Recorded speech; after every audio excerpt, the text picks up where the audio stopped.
Yeah, Frank here. He's got his own billiard room. Yes, it's what do you call it, Kramer? The billiard room? No. The name. The billiard? Not the billiards. It was... Come on, Rudy. Come on. We call it the place to be. The place to be. Yes, it's the place to be. Then I shall be there. Now, it's time. Live and in living color. The Grandy Man can. Time to play the game. Well, you always left me satisfied and smiling, so... That's what she said. Why do I want this? Yeah. Because I want to make bank, bro. I want to get ass. I want to drive a Range Rover. Ladies and gentlemen, boys and girls, children of all ages, it is now time for the Place to Be Podcast. And now your hosts, Justin Rosero and Scott Criscolo. Biggie, biggie, biggie, can't you see? Sometimes your words just hypnotize me. And I just love your flashy ways. I guess that's why they're broken, you're so fat. Biggie, biggie, biggie. Place to Be Nation, welcome to another great episode of the Place to Be Podcast. I am your co-host, Justin Rosero. And with me, as always, the man who, nearly 80 years ago, was surviving the attack on Pearl Harbor in Hawaii at the time. That was my PIC, Scott Criscolo. Scott, how you doing? I'm good. I thought you were trying to think of something to go with the Biggie theme because that's... I was like, wait a minute. That's a good song, but that's more him than me. And then I forgot, of course, what today is. Good evening, PIC. Welcome, everyone, to episode 87 of the Place to Be Podcast. The year, which was 1887, when Art Donovan was in his 20th year with the Colts. But you were there getting his autograph.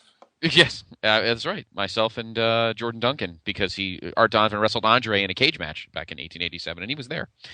Of course, it is the Cornucopia Fun and Games, the headline show for this week. Hope everyone's enjoying their first week of December, getting your Christmas shopping done.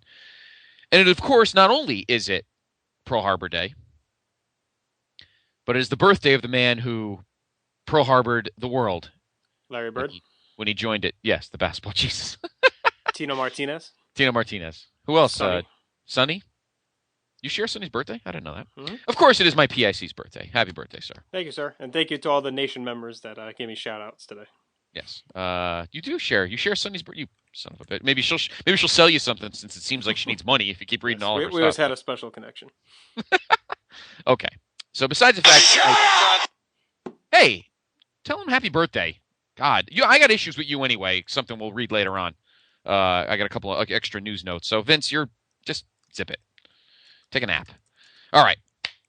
Let's go through the rundown of our awesome headline show. We will, of course, open, as we always do, with our new thoughts on this past week's Raw and SmackDown shows. Of course, the SmackDown spoilers took place in Jacksonville, and, of course, Raw Monday night was in Tampa at the St. Pete Times Forum.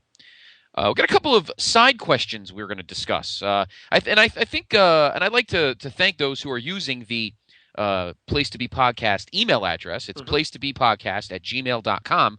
Again, for those like myself, and I apologize, I know we talk about Twitter a lot, and I have no problems with Twitter. The problem is I can't do it at work, and my phone is a little archaic. So, but there are a lot of companies as old as you are, your phone. Yes, actually, the rotary thing on a cell phone is amazing. Zach Morris would look at your phone and be like, "Damn, that's an old phone." Zach Morris. You were how old? That's got to be Zach Morris. Anyway, a lot of companies can't, block social media sites for various reasons, mostly technical reasons. But again, if you're at work and you have a question you want us to talk about on the show, use the email address, and we have a couple of those to go over tonight. Of course, we have our weekly WWE Network update. We got some substantial news this week about the network, so stay tuned for that. Of course, our news and notes. I don't do any tricks. Maybe the network will ask you to, Dennis, and you'll be in prime time, which is technically like a main event. Maybe you'll be on the show that we're going to talk about tonight, but that would be pretty damn funny. Then, of course, our news and notes brought to you by our good friends at WrestleChat.net. We'll fire off our bullet points of things going on around wrestling. Of course, the Place to Be Podcast's grand interactive experiment. That is, of course, the asshole of the week. Curious to see what our PTB Nation My says. vote's Really, for the Japanese. Yes, Japanese and the Germans. When the Germans bombed Pearl Harbor, as Bluto said in Animal House. We will talk about some hot stove stuff. Bluto was on Popeye. No, Bluto was was John Belushi in Animal House. But yes, Bluto was on Popeye. I will gladly trade you Tuesday for a handwritten. Never mind. Anyway, by the way, speaking of Sinbad, First Kid is on Stars right now. Tremendous. The 7-hour opening opening credits. We've got some hot stove to talk about. Baseball fired up. Winter meetings. I don't know where are the winter meetings? Phoenix? Dallas. Austin, one of those areas. Yeah, one of those areas. The Marlins, who are suddenly turning into the 2003 Yankees or something. I don't know what they're doing, but yeah, it's cute when they do it, though, right? We don't hear anything about buying championships. It's funny and cute now. When the Yankees Red Sox do it, they're vilified. Yes, of course, and then we'll talk a little NBA because, of course, my team is already being vilified because we want to buy all the extra guys who don't want to play in their teams anymore. So I hope PIC you will stick up for me when the whole Lakers wanting everybody argument comes up because it is pretty much the same thing. Not that it's going to happen, but. We'll talk about the new realignment in the NHL. Which, if you're a Bruin fan, like my PIC and I are, you couldn't ask for anything better, because every loser team in the NHL is in the Bruins conference. It's tremendous. And finally, of course, we will wrap up with our NFL Week 14 picks, as we are down to the nitty gritty now. Huge game for the Cowboys this week, and we'll of course talk about the Jets and all the rest of the games. So there is your list of everything tonight on our headline special. So why don't we jump right in? Raw, Monday night from Tampa, Florida. P.S. Your cunt is in the sink. Yeah, and as usual, you were on more than you needed to be. But I got to admit, though, here's a few points I want to throw out, and I'm curious to hear your thoughts. Point number one for me. I really liked what they did with John Cena this week. What do you think? Yeah, me too. I hope it leads to him actually being more involved in the Zack Ryder, Dolph Ziggler feud. It'd actually be kind of cool if they put him in that match instead of the main event and used him in the mid card for a little while. If that comes of it, I'm cool with it. We'll see where it goes. But yeah, I thought he was fine for the second week in a row. I thought he was well used. Yeah, because you know what? I think the heel turn is now coming. I think it's almost a foregone conclusion. I'll tell you why. For those that didn't watch. Marty Funkhauser there forced Zack Ryder and John Cena to face each other in a social experiment match. And by the way, for someone who couldn't sniff a minute of airtime like 6 months ago, he was all over the show, Zack Ryder. Oh, it was great. Yes, the Lithuanian lover boy and the president of the Matt Rotella fan club, or the Zack Ryder fan club, Matt Rotella, was eating this up. He was all over the show. I'm getting him one of those wigs, by the way. I'm going to have a picture of Matt Rotella since he's losing his hair anyway. Might as well buy him some hair. So you can get him one of those Zack Ryder. He'd also lose the hair you buy him, probably. Yeah, most likely. Anyway, so it was Zack Ryder versus John Cena in a one-on-one match. Now, the stipulation was if Zack Ryder won, he would finally get his U.S. title shot against Dolph Ziggler. If John Cena won, he would get in the WWE Championship match at TLC. Now, just a reminder, earlier in the night, all the big heels came out and started yapping at each other about who deserves to be number one contender, except Cena. Cena's not a heel, but Dolph Ziggler came out. Well, he basically is.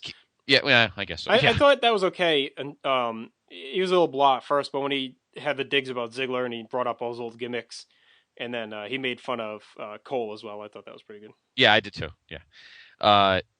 So everybody got a match, and if they won their match, they'd be in. And they would face CM Punk at TLC. The Miz wrestled first, and he beat Randy Orton by countout because Wade Barrett distracted him, and I'm sure we'll see that match December 18th. So anyway, Cena fights Zack Ryder. So if Cena wins, he gets the title shot at TLC. If Zack Ryder wins, he gets his future title shot at Dolph Ziggler. Well, Cena won. No surprise there. And I prematurely, after I sent JR a text saying I'm really pissed off. Why did Cena have to win? Once I sent it to you, I go, well, wait a minute. Mm-hmm.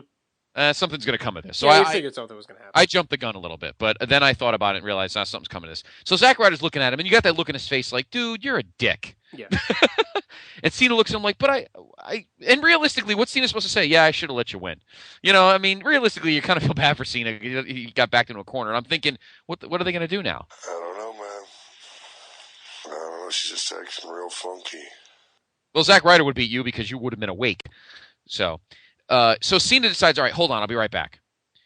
Runs to the back, they go to commercial, gets him back, and I loved Cena's finally. He doesn't do this very often, but finally he just gets mad.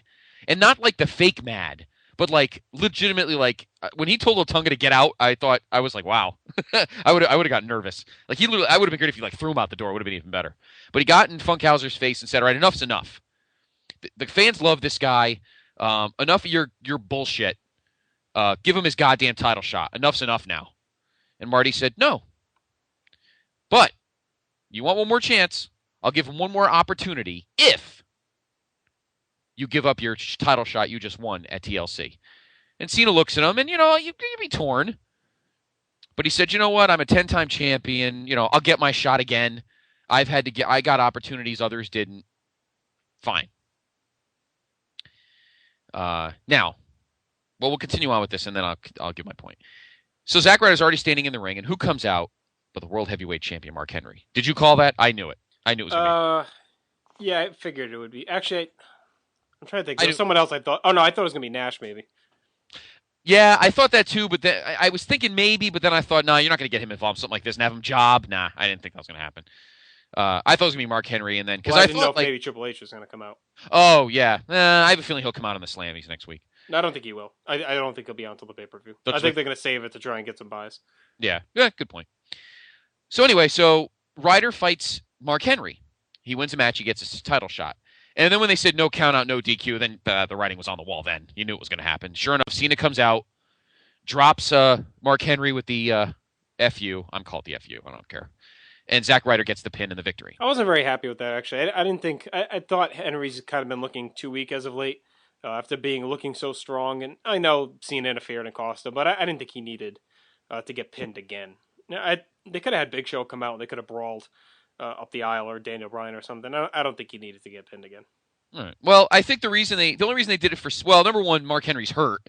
They're selling injuries. I mean, Daniel Bryan jobbed. I just don't think you need to. I just think they either have other guys or different ways they could have done this. I don't think they needed to use him here. All right.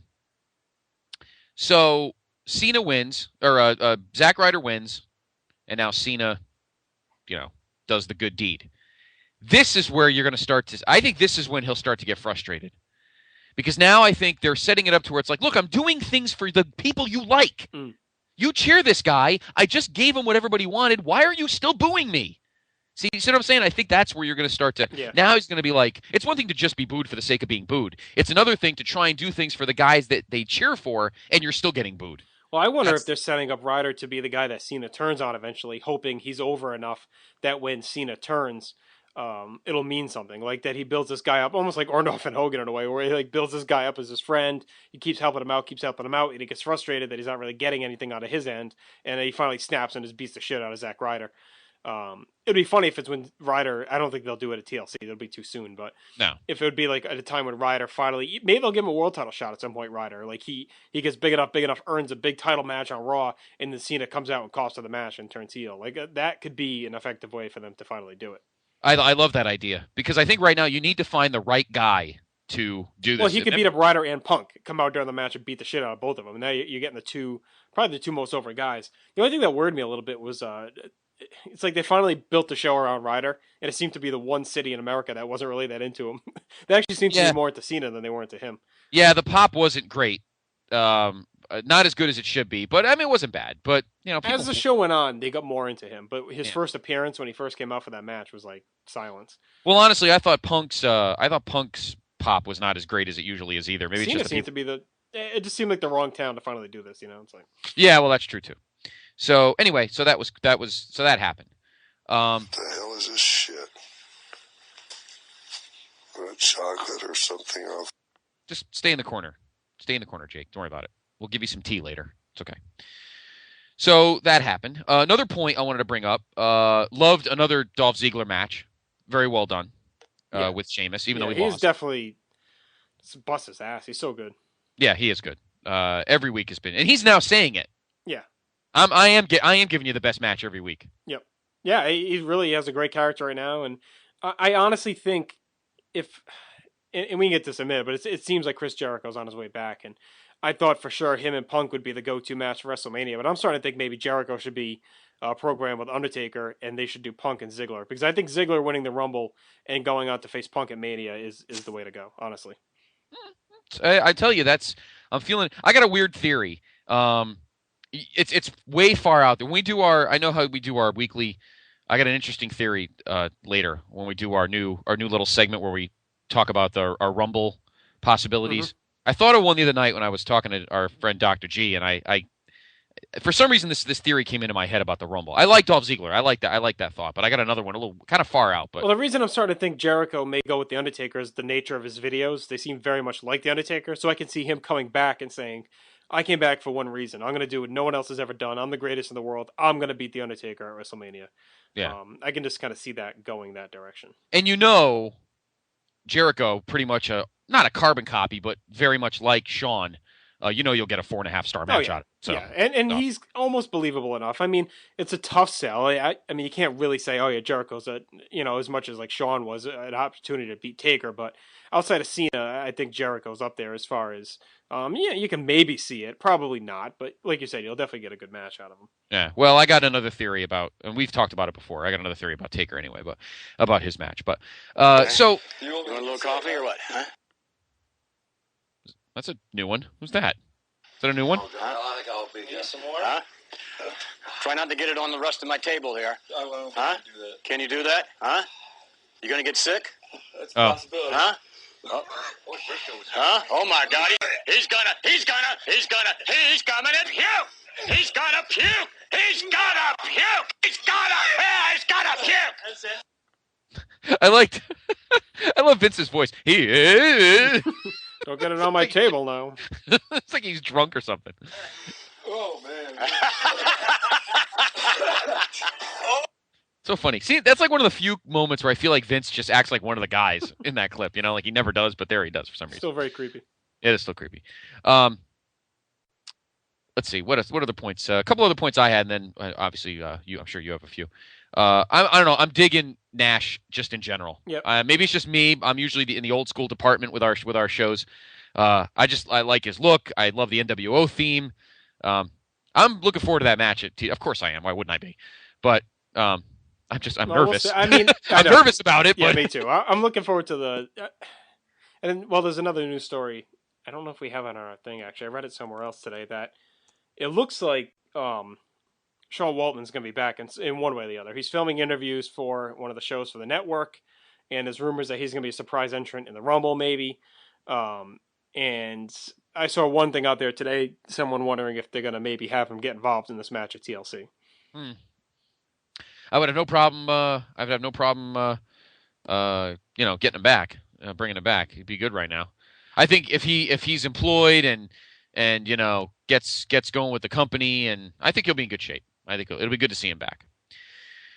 But I just love seeing Nash right now and the NWO music, and it's awesome. The press conference at the end of the night was funny. CM Punk, I've never seen anybody master breaking the fourth wall. He's awesome at it now. He puts all the stuff out of the way and goes, "Yeah, we do these same stupid, boring crap press conference garbage every time, and let's just sign and beat the crap out of each other." It's like, let's just skip all the BS. I dug that. But for the first time since he's become the interim GM, I actually liked something that Marty Funkhauser did that actually made me laugh out loud. Yeah, that was funny. That was a funny line. Made me laugh my ass off. Yeah, I agree. So cornball, I loved it. So overall, I really enjoyed Raw this week. It was good. 2 weeks in a row. It's the first time in a little while that we've had two really high quality shows. So that one don't show it, but no, unfortunately, they definitely. Yeah, I don't know what the deal is. We'll get to that later when we do our news and notes. But the ratings are really concerning me, and I don't know why.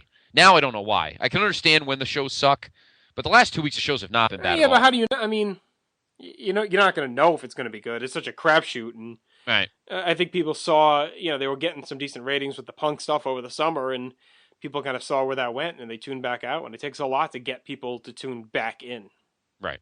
Yeah, that is true. I think they gotta maybe. You know what? And also historically, and this even took during the Attitude Era. Maybe not to this lower level, but people not stop watching, but get very peripheral between the end of August and the end of the year. Holidays and other things going on, and kids go to school, things like that. Football does. I know it's always a cop out for them, but I think in reality it plays a role. I know on Monday nights during football season, I'm more likely to flip back and forth, or if it's a team for whatever reason, either the Jets or another team I'm interested in seeing, or players I'm interested in.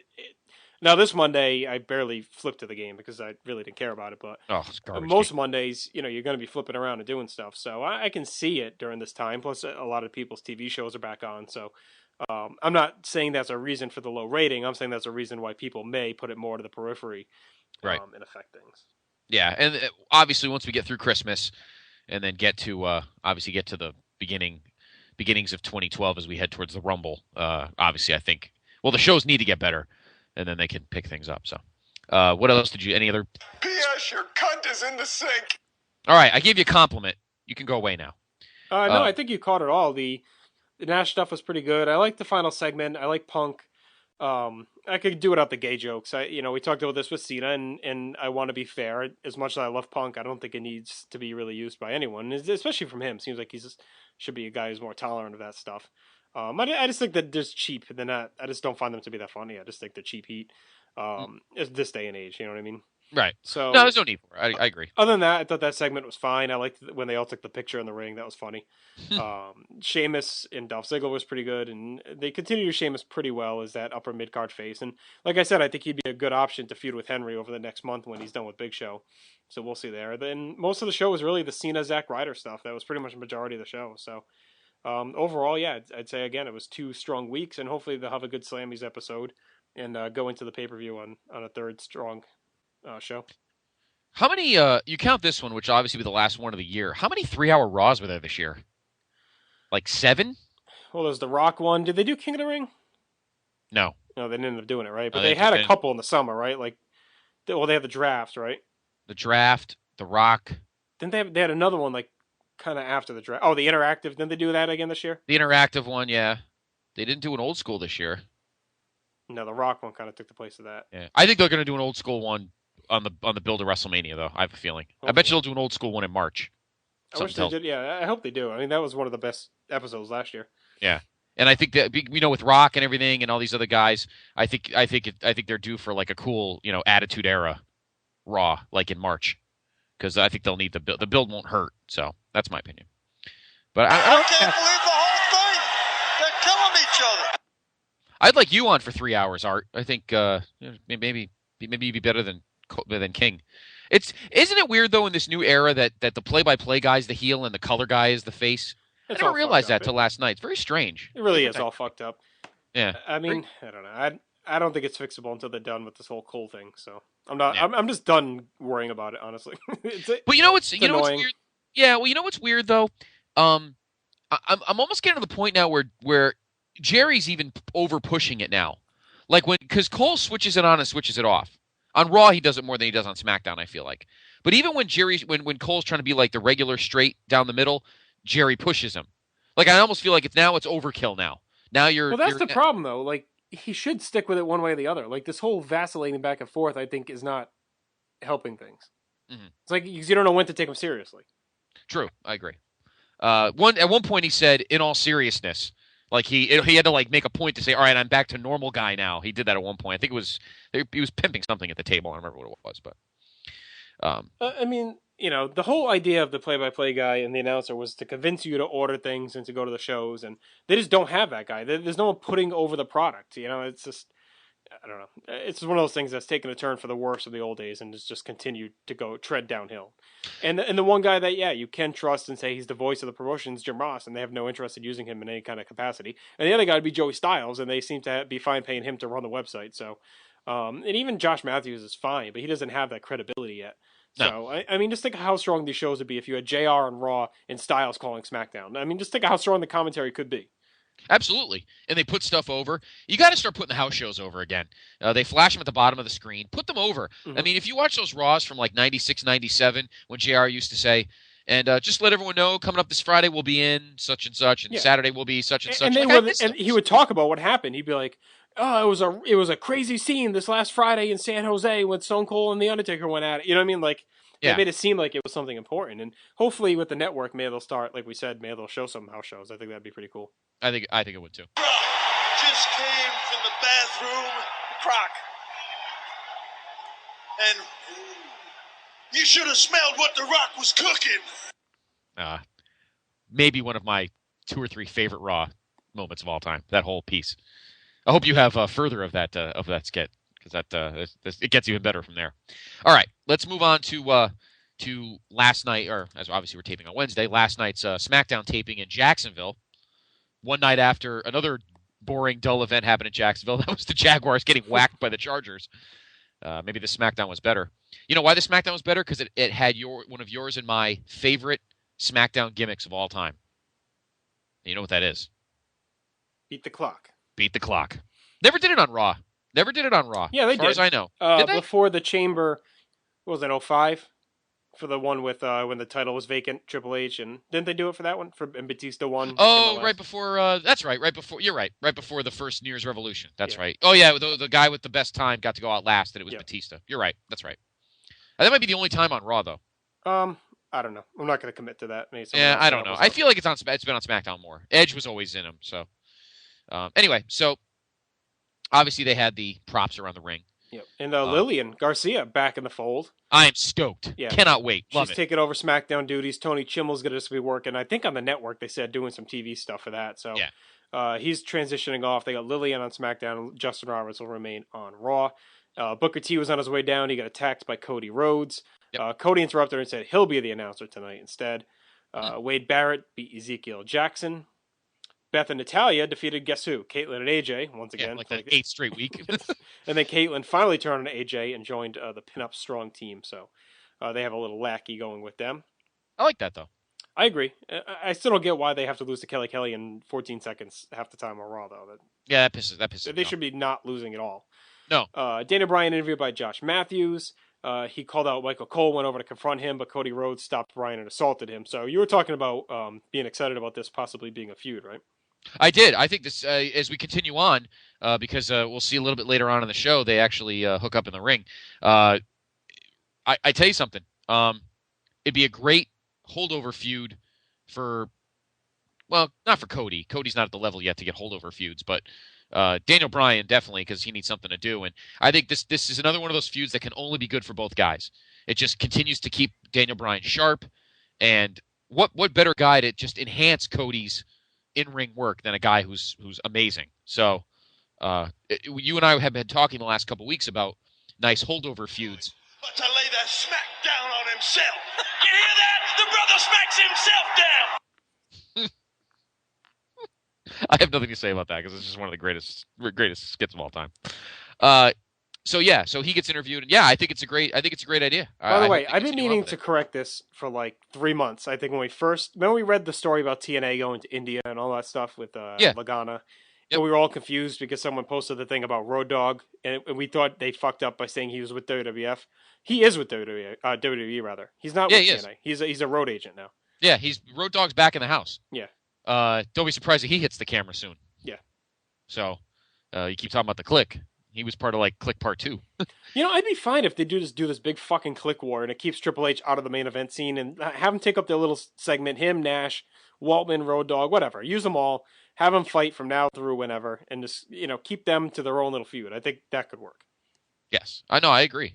I don't think Triple H is not going to go for titles anymore anyway, so I don't think we'll have to worry about that. Well, come on, have some faith. He takes like 6 months off. He's not going to come back and win the title for like 2 weeks and then leave again. I don't think that's going to happen. If it does, well, then I'm wrong. I'll be happy, but I'll be wrong. Okay, why don't you continue on with the? You were on a roll with the recap, or with the? Yes, the epic feud looks like it may already be coming to an end. Ted DiBiase defeated Jinder Mahal. So is he back below Trent Beretta now in the fucking roster sheet? I guess so. DiBiase rising the ranks now. I really dig his little happy-go-lucky face stuff, though. It seems like maybe he's finally clicking. Big Show Mark Henry had a segment. Show ends up attacking Henry, and they go at it. Show grabs a chair and beats the crap out of Henry. So I don't know what's going on. They're almost making Henry to be this like sympathetic guy all of a sudden. Odd. So maybe the face turn is coming. I'm not sure, but I don't know. Sheamus beat your boy David Otunga. We have the usual 2012 vignettes. Zack Ryder beat Heath Slater. Cody Rhodes beat Daniel Bryan by disqualification when Booker interfered. And they went ahead and announced for TLC that Booker and Cody would be wrestling for the IC title. So we're finally going to get that match. And Randy Orton defeated Dolph Ziggler with 2 seconds remaining on the clock So it was announced that Orton will face Wade Barrett at TLC, and Orton made it a tables match. So there you go. That is updated. And for the updated full TLC card, we have Punk versus Miz versus Del Rio for the championship. But there's actually a story on WrestleChat that they may be adding Dolph Ziggler to that match. He might be doing double duty again.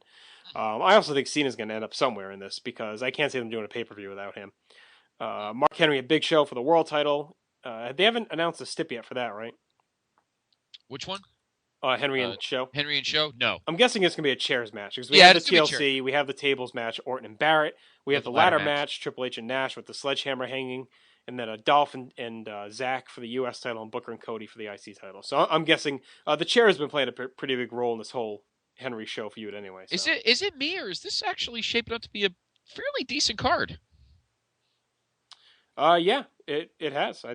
Not surprisingly enough, I really wasn't expecting much out of it, but it's a lot of rematches, but I like what they're doing with the main event, making it the TLC. You know, Punk and Del Rio's actually been pretty good in the few ladder matches he's had, and Miz always works hard as well. So yeah, but I mean, even like Zach's going to be on this show, and who knows where Cena will be floating around, and I think Orton Barrett will be very good. Cody and Book. I mean, just all these matchups are so different. I mean, I wish Daniel Bryan was on it. I'd like to see him on the show at some point. Maybe he'll do something involving the Mark Henry Big Show match, perhaps. We'll see.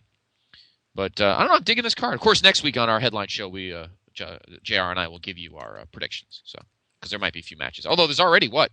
Would you say 6? Is that what you counted? 6? You got the 3 or the 2 big title matches, the ladder match, the 2 secondary titles, and the tables match. So yeah, 6.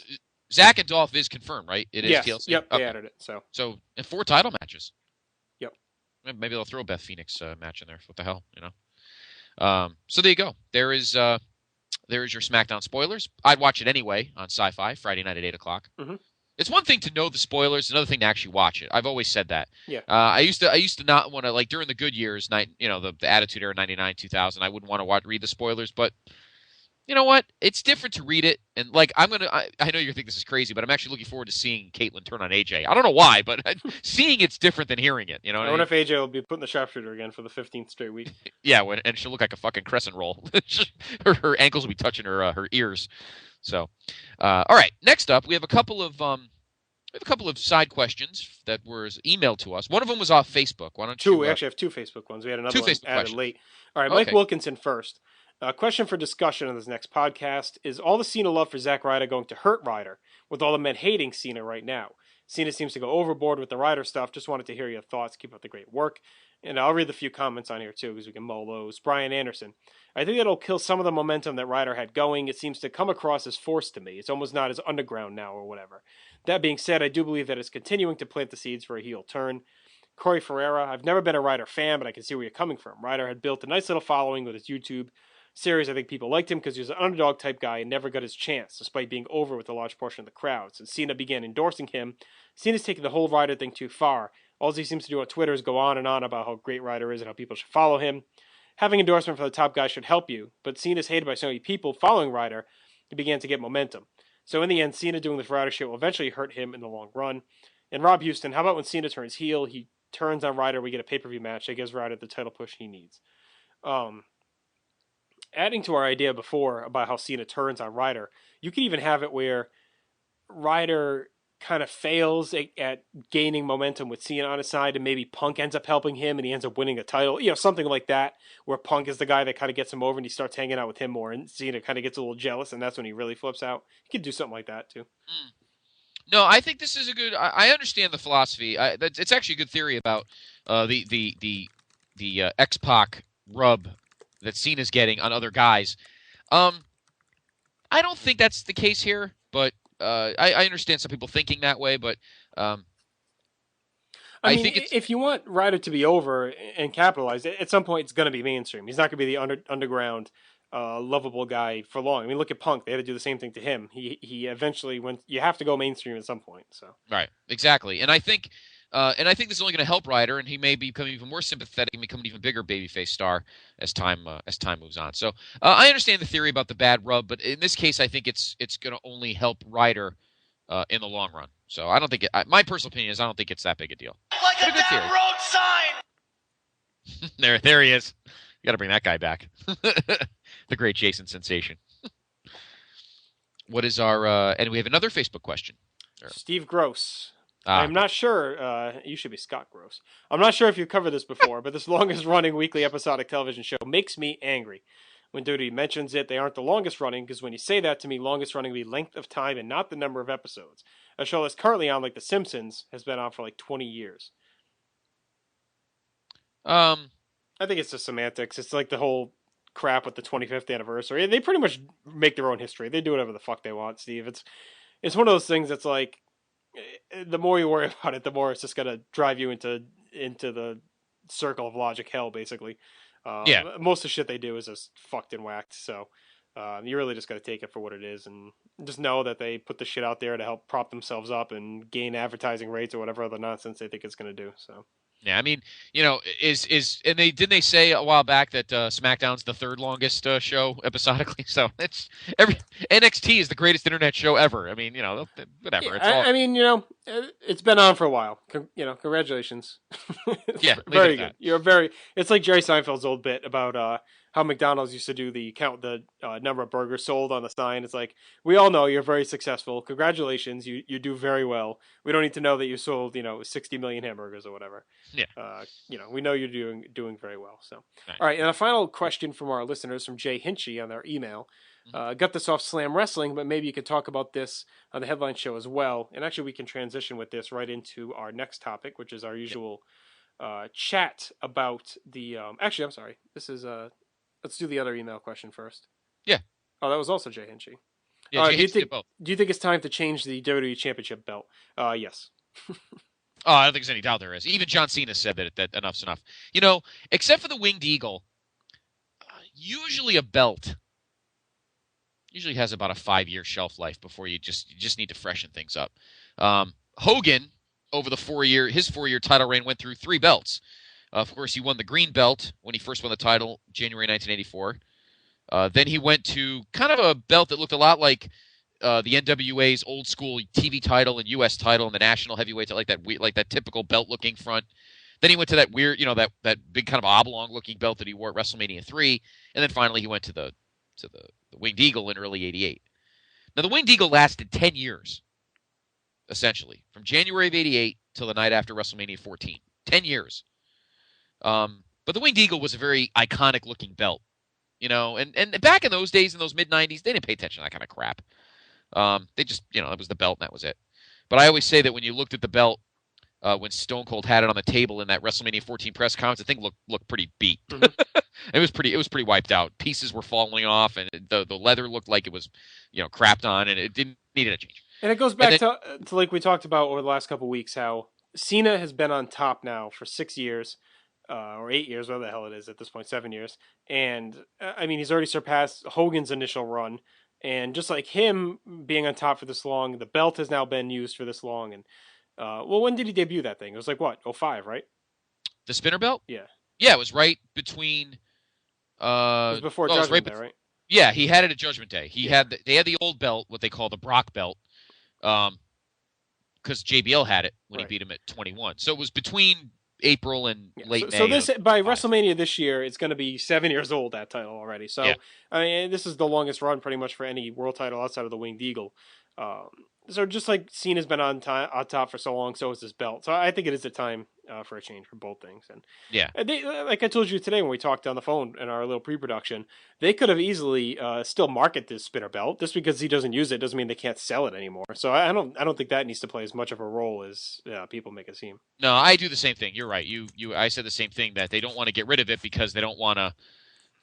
The little 10-year-olds are still buying the cheesy and the belt and obviously we are close to one because at Rotella Palooza, his wonderful cousin got him an actual a spinner belt, a replica, nice one, and it is a nice looking belt when you're holding it, looking at it. But Rotella Palooza, more like Rotella the Loser.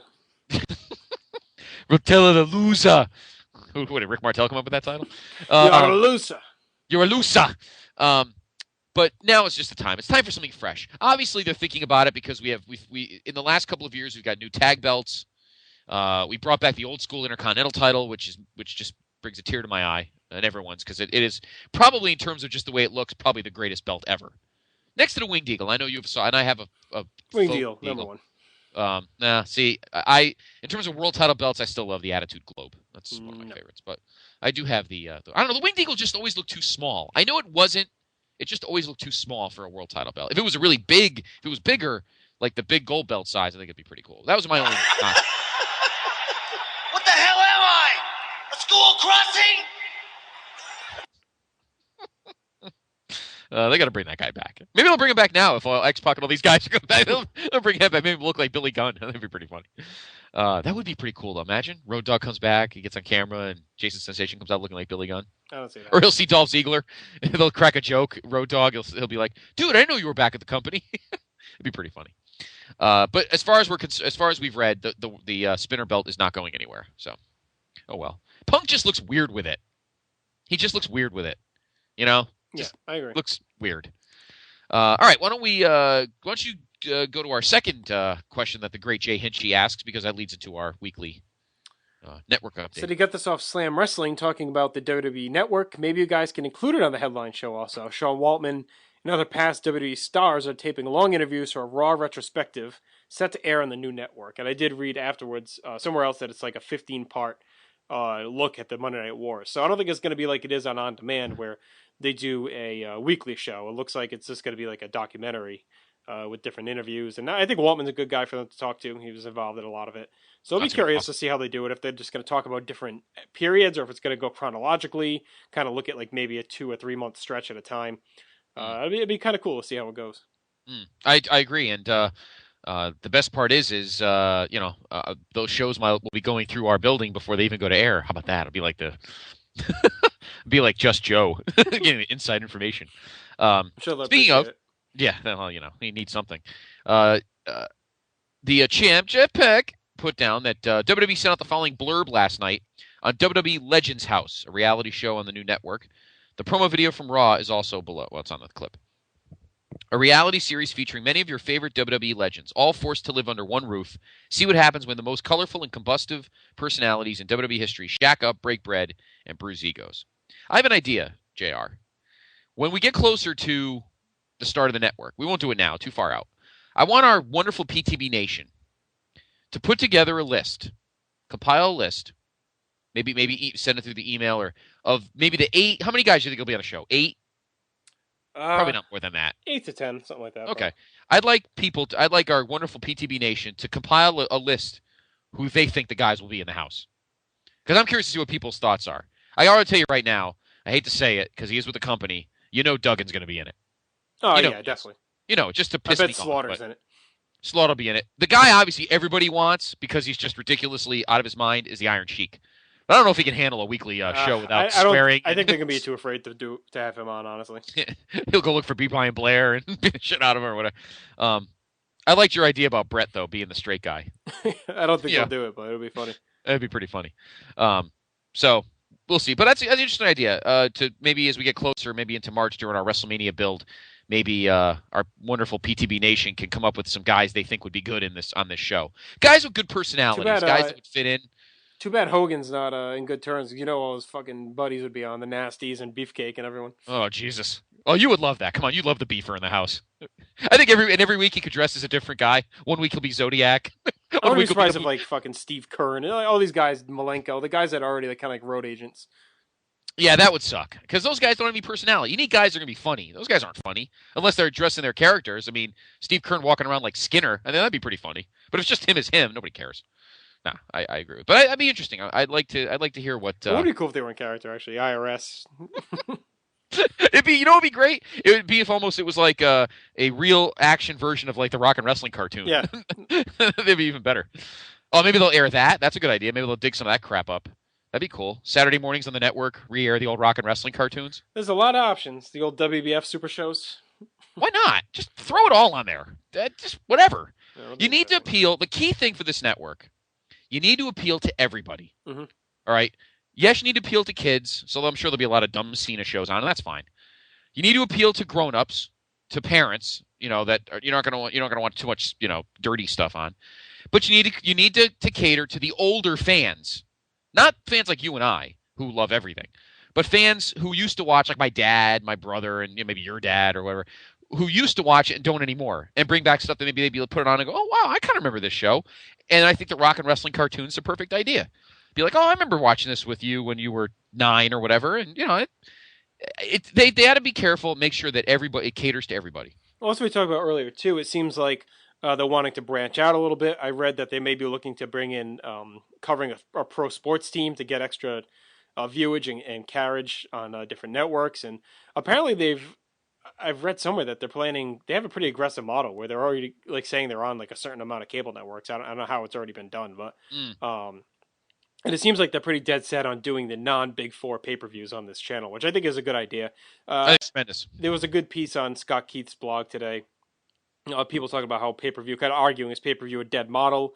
Some were saying it's only dead because they've killed it, basically. But that with internet streaming and going to bars and everything else, that pay-per-view is slowly dying, and you might as well have people buy this network, and you'd be better off, just getting the subscription fee and not worrying about these shows doing 150,000 buys or whatever. These last few shows have been some of the worst ever. Vengeance and Night of Champions and all these, so haven't been doing very well. But so it'll be interesting. I think it's a good idea if they do that, and then to show the Big Four, it makes them seem more special, and you're more likely to get people to pay for them. Saying, oh, you know what? It's only these 4. Even if you get people to buy 2 of them, you're in good shape probably. So, and then you make the other ones just monthly specials that you can build towards. So almost like clashes. The network is either going to make or break them. It's either going to bottom out quickly and end up being another laughing stock and really hurt them. Especially because, and Keith put it the best. Once the cat is gone out of the bag, you can't get it back.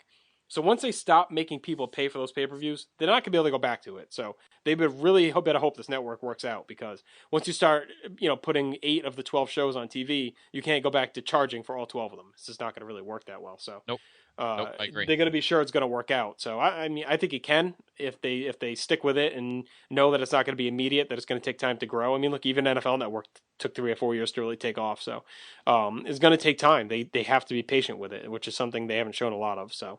We'll see. Let's put it this way. When we talk about the 4 major, all 4 networks have, all 4 North American sports have their own network. MLB, NBA, NHL, and NFL. The first one was NBA, and you and I worked with NBA. They were a fucking disaster in the beginning. They were absolutely unwatchable. They're not bad now. Not bad. I kind of wish they were still in our building, because I worked with them for 2 years. You worked with them. They were a joke. They were easy to work with because I barely watched what they were doing. Yeah.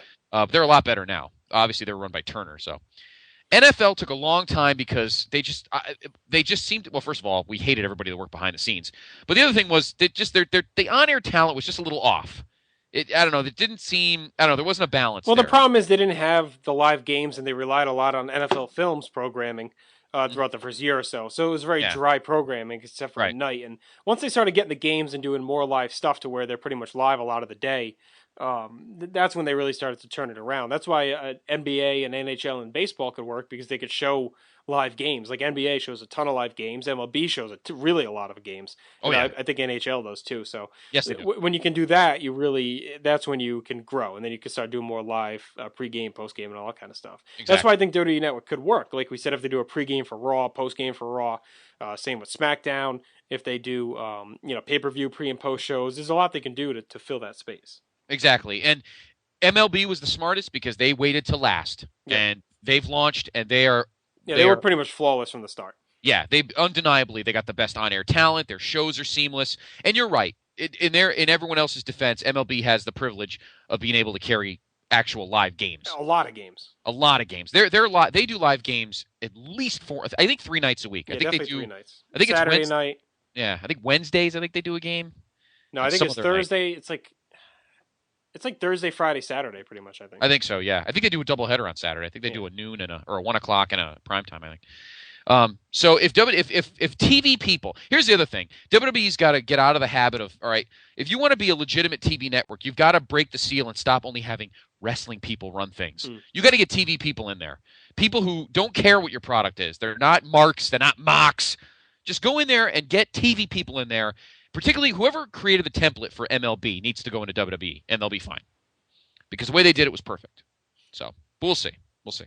And actually, their master control facility, their room is being built as we speak, my friend. Actually, a wall was blown out. They're taking up 2 rooms. Their master control room is going to be pretty big. Wow. So I have a feeling they have a lot of stuff in there. So, but there's nothing in there. The room's empty. There's garbage bags over the doors. There's a lot of time left. Looks like it is going to be April 1st. Yeah, that seems to be the date I'm seeing everywhere. So yeah, and it makes sense. Yep. Perfect night for it. All right.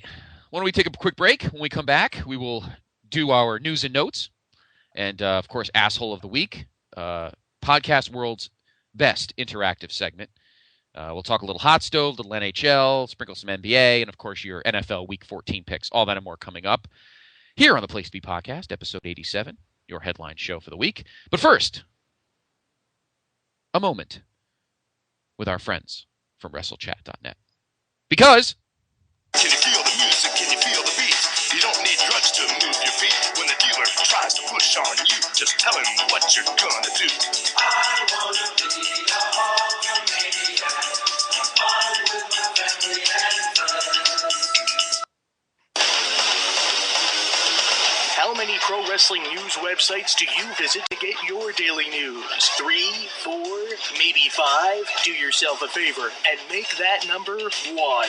WrestleChat.net, the only professional wrestling news site that brings you all wrestling news all day long, and is home of the critically acclaimed Still Real to Us podcast, starring former CZW, ROH, and ECW announcer Eric Gargiulo and the champ, Jeff Beck.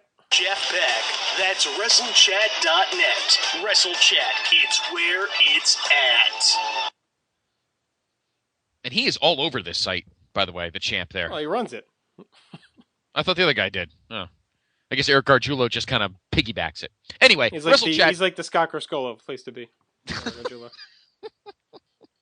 Jeff Peck is like me, doing all the hard work, doing all the heavy lifting. Yeah, sure. You're going to start calling yourself that. You're going to walk around with your own internet title belt? WrestleChat.net is your home for everything pro wrestling. WWE, TNA, some UFC. They have a great message board. Obviously, their podcast. And if you are on the site, go to the right, see the PTB Gnome, click on it, and you'll go right to us. Your place to be. WrestleChat.net. Your home for everything pro wrestling. Time now for the news and notes. And we're going to fire them off one by one, and we'll give you our thoughts on it. And maybe next week you can, PTB Nation may want to put their own comments on our Facebook page. All right. Number one, we have an update on one of our favorite guys of all time, the health of one former Horseman, former co-holder of the tag team titles, and that is Barry Windham. Former stalker And Widowmaker. Wrestling legend Barry Windham, who suffered a heart attack back in October, is said to be doing much better and out of any imminent danger. It wasn't just a heart attack. It was like the worst mix of maladies ever I know he assembled. fell, broke something. I mean, it was like crazy. Broke his neck, punctured his lung, burst spleen. It was like 800 different things happened in that one fall. But has a ways to go before completely recovering, which I can understand. And as we mentioned, Triple H and WWE are paying for all of his stuff. Although he's working for the company anyway, so I guess I would think he has insurance. But so he'll be in good shape. So we wish you the best, Widowmaker. Bring it back. Number two, the latest on these promos, the From Within or whatever it is, vignettes, the It Begins. On Monday's Raw, we saw the third installment of the It Begins video trailers, with this week's promo titled Look Within. According to a report on PWInsider.com, insider sources continue to state that the person returning to WWE at the January 2nd edition of Raw from Memphis will indeed be Chris Jericho. Some had speculated that the It Begins videos were leading up to the return of The Undertaker, but the latest on his return is he won't be back until after the Royal Rumble. So. Yeah, like I said, I talked about this earlier. I think Jericho will come back and make it his goal to fight The Undertaker at WrestleMania. I think that's where they're going to head with that. Originally, I thought he'd be a good choice to win the Rumble and fight Punk, but I'm starting to think Dolph Ziggler deserves a little bit more. So, and I think Jericho would be... I can't think of anyone else, honestly, at this point to fight Undertaker, unless they're going to do Foley. But from what I've seen a few different places, it seems like they may be doing Foley and Miz at Mania, which also makes sense because they don't really have much else for the Miz to do. So, see, I've been kind of leaning more towards seeing Foley fight Taker. For some reason, I got that. I'd love to see him come out. I think it'd be great, but it doesn't seem like they're heading that way. I think they want to use Foley to make Miz help put him over. Now, the other thing I read, or I think someone posted on the blog of Doom, was that Meltzer reported that Orton right now is slated to win the Rumble. So I don't know where that goes to. If they go back to him and Henry, it looks like maybe, and Bryan's out, the odd man out. I'm not sure. Because I think Punk is definitely. I mean, if I were them, I'd be putting him and Ziggler together. They have great chemistry. You know, they'd have a great match, and it would elevate Ziggler greatly. So maybe he doesn't win the Rumble. Maybe he wins a Chamber or something, and Orton wins the Rumble and goes on to fight Henry. We'll see. Yeah, and then you still got Daniel Bryan in the mix too. So, number 3. We talked about this earlier. Booker T received high marks from his peers after returning to the ring to face Intercontinental Champion Cody Rhodes at weekend WWE live events. The Booker versus Cody feud will continue on WWE TV, and talk is that Booker may be up for another feud after Cody.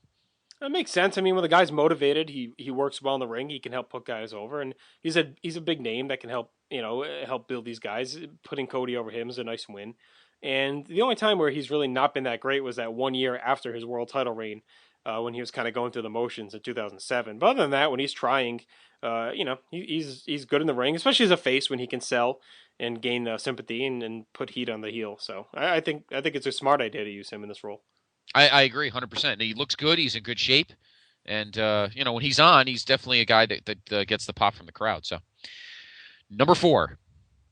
Triple H was in charge of Monday's Raw Super Show due to Vince McMahon's absence. The WWE CEO, as well as Kofi Kingston and the Bellas, are in Afghanistan visiting troops.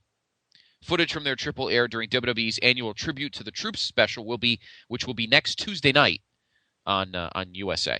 I thought it was on a Saturday on NBC.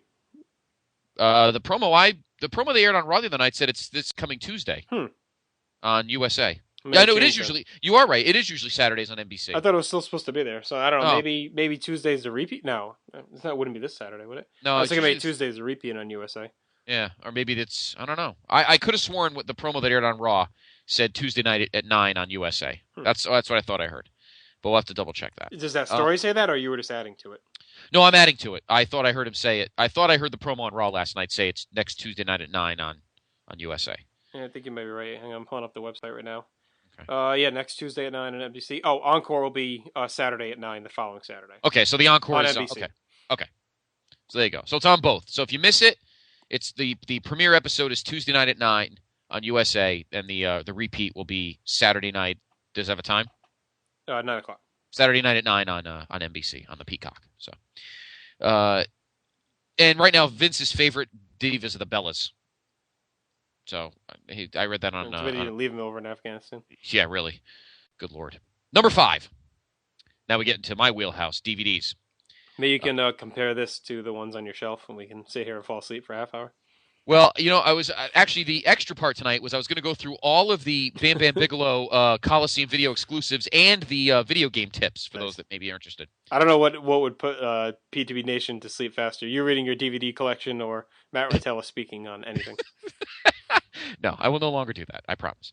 So far, the only confirmed WWE DVDs for 2012 are Raw SmackDown Best of 2011 and a DVD on The Rock. According to a site that I trust extensively, which is WWEDVDnews.com, great site. Rumored releases include features on CM Punk, kind of the way they did the Orton DVD, Triple H, and Edge, because Edge needs a documentary. Yeah, he needs a final. His will be like Austin, where a lot of the matches are already on that other set, but he needs a complete 4-disc piece. Yep, and Triple H probably does as well. If he's, although a lot of the matches are on the King of Kings, I don't know what else they can add on there, as well as another chapter 2 of their greatest rivalry set, and this is the one that they were originally going to do first, which was The Rock and Stone Cold. But you mentioned this, I think, a few episodes ago. As much as that one will be a lot of fun, because it'll bring us back to the Awesome Attitude Era, it's not going to have that same kind of sizzle because these guys actually like each other. Right, yeah. You're not going to get... It's almost going to be more in storyline where they talk about that as opposed to having that legit backstage heat and these guys who have hated each other for this long. I honestly think if Bischoff was back in the fold, like a McMahon-Bischoff one would be good or something like that. More so than... I think Austin Rock is good for like a rivalries kayfabe DVD where they don't sit in a room, where they just go over their whole rivalry and show their best matches. But to have them sit in the room, to me, that's better when you have something that's a little bit more legitimate. Yeah, and I mean, it'll be great, and I'm sure the DVD will be loaded. I mean, as far as I know, they've wrestled 6 times, I think, on pay-per-view total, counting singles and tags. Right. 6 times, I think. So that'll be a good set. But that's coming out next year. All of my favorite guys, actually my 3 favorite guys, Punk, Edge, and Triple H, will all have DVDs out. Obviously, Flair's already covered. Let's see, what else do I have over here? No, I'm just kidding. All right, next up. No, I had to do that. All right, next up, number 6. WWE brought Lillian Garcia back to the organization to permanently replace Tony Chimmel, we talked about this earlier, as the ring announcer for weekly SmackDown tapings. Chimmel is 50. He doesn't look that old. He's been around for a long time. He's been around since like the early 90s. He was definitely around during right before the Attitude Era. Yeah. I remember him on Raws in '97. Yeah. But he doesn't look that old. But he didn't even do announcing. He was like a ringside attendant for a while. Like he would be like one of the guys collecting like Razor Ramon's gold and shit like that. Like you'd always see him doing that kind of stuff. He will continue to work for WWE at television tapings in the production office backstage. And as you mentioned, I'm sure he's probably going to do stuff for the network. Yeah. Company officials asked Garcia late last week if she wanted to return, and a deal was reached Monday upon her arrival in Tampa, Florida. Lillian, who turns 45 in August, and I've seen her up close. I saw her 3 years ago at the Wizard World Comic-Con in New York, and she's beautiful. I definitely would not have thought she was 45. No, me neither. She's gorgeous. Well, then again, you don't look 65, so. Well, exactly. Well, that's the dye. I'm using Kevin Nash's dye on his goatee. She retired from her job as Raw ring announcer in 2009, citing a wish. Wait a minute. Just because it's your birthday, you're like doubling the Derek LaRue old jokes. What, did he email you these today as a birthday gift? Yes, obviously. Yeah. Citing a wish to settle down with her husband and being burned out from WWE's strenuous travel schedule. Then she also wanted to start a music career, too. She also hosted AfterBuzzTV.com's post shows for Raw and Tough Enough. I didn't even know that. So she's kind of dipped her toe in the. She kept it in the wrestling world anyway. So, but I'm glad to see Lillian back. She's awesome. Look, that's another reason why I want to watch Friday Night on SmackDown. I'm sure she'll get a good pop too. So, okay, number 7. This is creeping me out. I don't even know if I want to watch this or not. This kind of gives me the. I don't know about this. This will be a premiere on the WWE Network. Yeah, lovely. Yeah, no kidding. Jim Ross says he has no interest in seeing the final days of Chris Benoit retold in a new big screen biographical thriller entitled Crossface. I don't even like where this is going. When asked for comment on the upcoming movie, he tweeted, "No thoughts, no interest, too sad."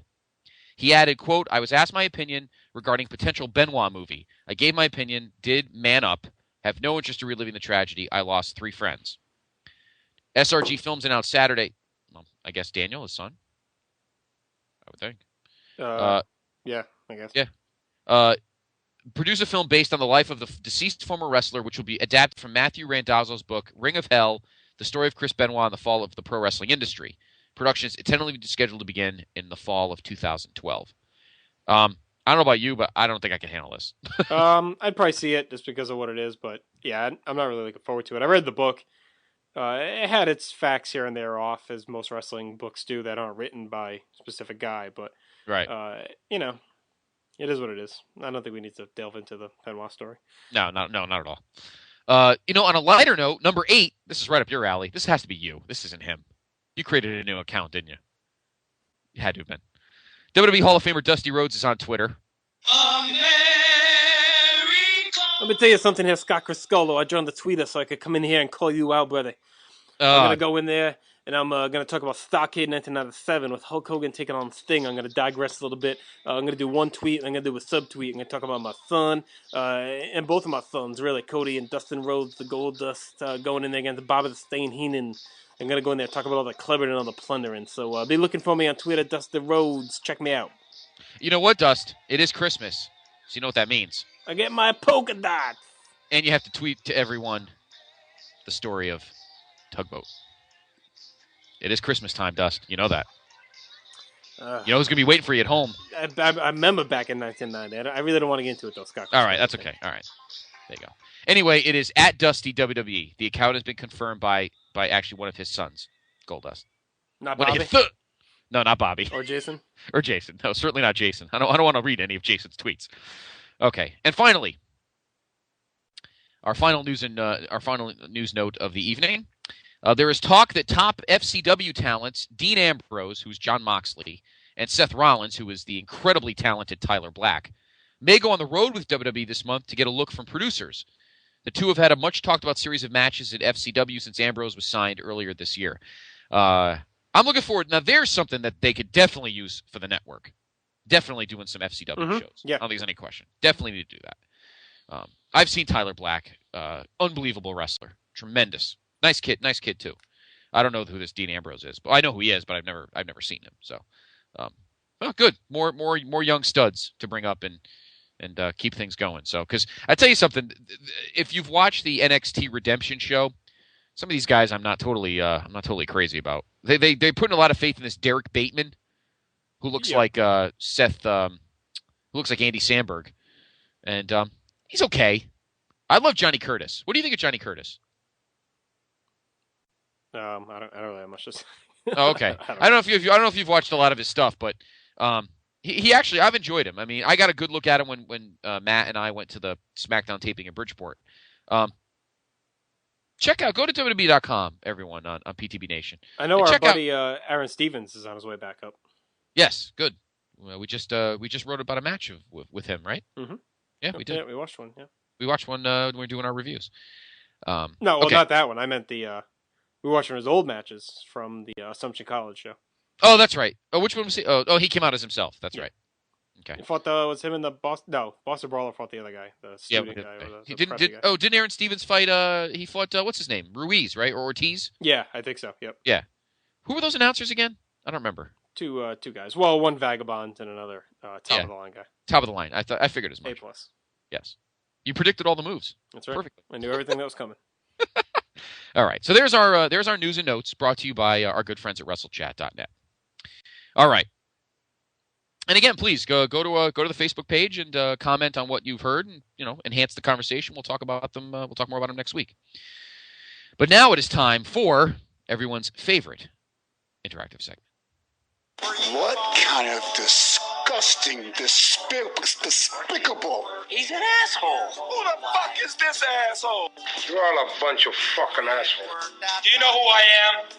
At grade A, genuine, authentic asshole. Hey there, PTB Nation. It is now time for the greatest segment in podcast history. You know what I'm talking about. It is time now for the PTB's Asshole of the Week. You're an asshole tonight. All right. Our defending champion is... Someone's supposed to be keeping track of this shit. Yeah, come on. Greenhouse made the nice graphic, but you're supposed to keep updating it week after week. You can't have to add leave to this it. hanging like this. I believe last week was it's too far down. I have to find. I believe it wasn't Sandusky. We did that a while ago. No. Was it the Red Sox? Bobby Valentine? No. Oh, it was the Union. Wasn't it the whole NBA? No, because they had resolved things. Oh, they had resolved it. So it wasn't creative again, was it? No, I don't know. I honestly don't know. We'll have to look that up. Oh, was it? It was Nagamakansu. Yeah, Tamakatsu. Oh, did you hear about that? He should be. I wonder if they mentioned he did another asshole thing. He got into a car accident. Yeah. With somebody, and now he's lying about what happened. Yeah. Classic. Yeah, really. Okay. We'll start with. I know you said there's two threads. We'll start with the bottom one. Yep. Corey Ferreira, who's trying to get his Dwight Howard jersey already. Twitter in general, for me, people on there really piss me off with some of the shit they tweet. Also, the New York Giants, for almost giving the Packers, lost one of the season. Okay. Matt Davis, the second-grade teacher who got rightfully disciplined for telling her students that Santa doesn't exist. Yeah, that's a douchebag. That's like when my 7th grade teacher told all of us that wrestling was fake. God, that must have been a long. Was she like talking about Hackenschmidt and Gotch being fake? Yeah, really. They had the Gorgeous George's robe, and I think she was jealous of his. Wrestling hair. Doesn't really go 3 hours into a time limit draw. Mike Wilkinson, I'm going to say Manny Ramirez. So what if you stayed out of baseball last year? You should still have a 100-game suspension. Stop breaking the rules and thinking you are above the game. Jason Greenhouse, this one seems dedicated just for you. Jose Reyes for taking his talents to South Beach. To hell with him. He'll pull a hamstring in May. Whatever. I'm done. I'm done with him. The master of the apostrophe, J. Arsenio D'Amato. Nobody behaved too badly this week, so it looks like my vote goes to that Argentinian piece of shit, El Giante. Mr. D'Amato, you called me out on the page. I was sleeping peacefully under my Christmas tree with my furry man suit on tonight, and I woke up when I heard you calling my name. And I want to wish a friend my birthday to Justin Rosero. A happy day of the birth. I can't believe this. Oh, you know what? El Giante? I've heard that secretly, J. Arsenio D'Amato is 10% Finnish. Is he really? I believe. He's I from believe. Finland. I believe he does have a Ludwig Borga poster on his wall. Well, So he's calling you out. This is the anniversary of when the Finns attacked the Argentinians on the Pearl Necklace Day. Yes, that's indeed. In 1973, they stormed the shores of Argentina and caused pearl necklaces on all our women. And J. Arsenio D'Amato's, if your ancestors was part of that, then I got nothing to say to you. You are the assholes of the weeks. Jay Hinchy, by the way, a little bit further down says, El Giante rules, by the way. Jay Hinchy's a man of class and peace. Jay Hinchy and I are friends, unlike D-Bag, LaRousse, and Matt Rotellas, the two assholes. Yes. You know what I found, El Giante, earlier this week? I sent a picture to JR. A wonderfully nice Justin Bieber bag that you can buy at the Matt Rotella's bathhouse. I possibly already own that. I'm not going to lie. Scott Criscola, I heard that you once wore green pants and a pink belt. Is that true? Yes, while the song you were playing, there was Billy Ocean going in the background, exactly. Billy Ocean's, I don't like the Billy Ocean. I prefer the George Michaels. Okay. Anyway. Goodbye. Yes, you're quite right. Thank you, El Giante. Okay. Wow. Can you believe can you believe J. Arsenio D'Amato, the master of the apostrophe? You fucking Giante stormed up from the Christmas tree and almost knocked me over here. Oh, Jesus Christ. Jay Hinchy, incidentally, says El Giante rules, and he does. Yeah, Jay Hinchy, the BCS, I might have to jump on this as well. The BCS for putting Alabama into the title game with LSU. Oklahoma State, a few other teams got screwed over again. Could we please have a playoff? Yeah, that could take...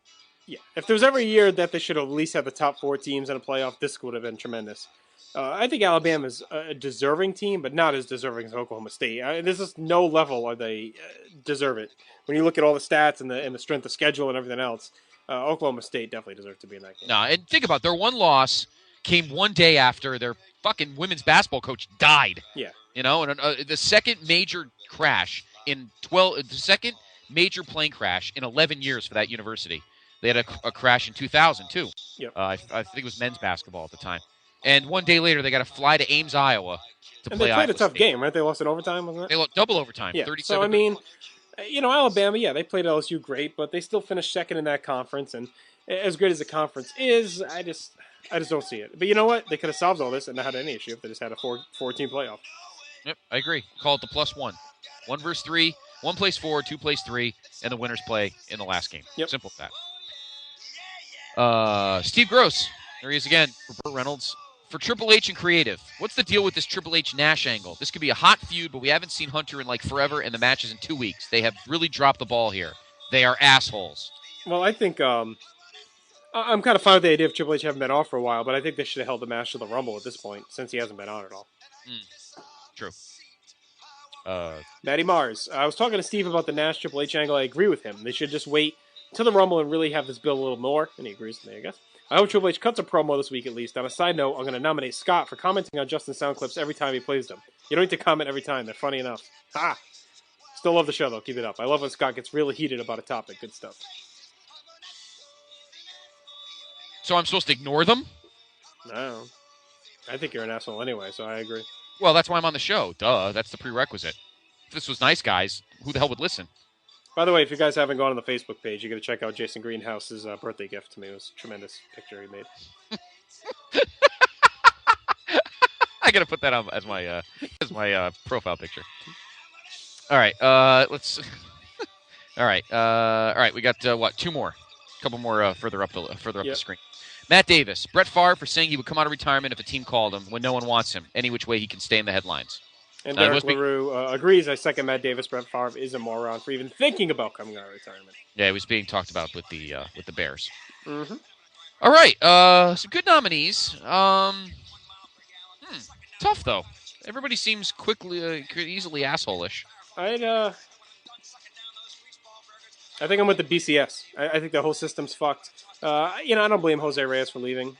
He took the money. A guy with him was so injury-prone should take the money when he can get it.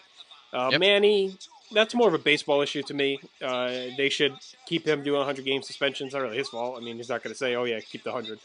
The Santa lady doing the Santa thing is kind of bullshit too. But Yeah, I'm gonna go with the BCS. I think that's pretty egregious what they've done. Yeah, I'm gonna go with the BCS as well. LSU earned it. They're undefeated. They won the SEC championship. But I mean, Oklahoma State beat the shit out of Oklahoma in the Bedlam game. I mean, they whipped them like dogs, and they deserve a shot. Alabama, you know what? You had a chance to win that game back in November in at home. Yeah, that was basically their championship shot. You know. Yeah, they missed 4 field goals in that game. Yeah. 4 field goals. No excuse. And Nick Saban's a douche. Yeah. He voted Oklahoma State 4th. Yeah. Why do they even have votes? Yeah, that's stupid. You know, it's bullshit. So this week's PTB Nation Asshole of the Week is the BCS. Yep. Because it sucks. So there you go. Speaking of, we'll stick with college football since we're on our little sports segment now. Notre Dame is going to the Capital One Bowl, I believe. Exciting. They're playing Florida State. That's all your department. I can't get into the bowl stuff. To me, no playoff, no nothing else. I can't. Yeah, and a great season, by the way, by my University of New Haven Chargers. Their season ended on Saturday with a 27-7 loss in the quarterfinals of the D2 tournament by the way, to Winston-Salem State down in North Carolina. They finished 11-2. No, they had a good run. They had a great run. 3rd year back. And next year, hopefully, they'll be even better. So, hey, you know what? You know the other thing about this whole thing pisses me off? You know, you and I went to D2 schools. So my opinion is, why is it that 1AA, D2, and D3 can do playoffs and D1 can't? What, are we lesser students? Because, you know, because the old excuse used to be, well, we can't have them out of class so long. Oh, so we're all a bunch of morons that we can be out of class. It doesn't really matter to us. 1AA, D2, and D3 have done playoffs for years, decades. But D1 can't because the kids can't be out of school that long. Please, half of them don't even go to class anyway. I don't want to hear that shit. It's ridiculous. BCS, Asshole of the Week. D1 football in general. And look, no one's a bigger college football fan than I am. I just love watching the games. But the politics and the structure of it is just ass backwards. All right. Let's do the NHL. Why don't you run through that thing? Yeah, first? We'll go through the NHL. All right. So here's the new thing the NHL is doing now. The NHL has decided, starting next season, mostly because of teams moving and that kind of stuff. It's a lot of logistic issues with traveling and that kind of thing. So starting next season, they're going to have 4 divisions, otherwise known as conferences. They don't have names for these conferences yet. They'll probably come up with 4 legendary NHL players or commissioners or whatever. Maybe they'll bring back the Wales Conference and the Camel Conference, maybe. That'd be pretty cool. Be old school. All right. So going from West Coast to East Coast, here's what it is. Each division has 8 teams. Oh, no, one has 7. I'm sorry. Oh, I'm sorry. 2 of them have 8, 2 of them have 7. Yeah.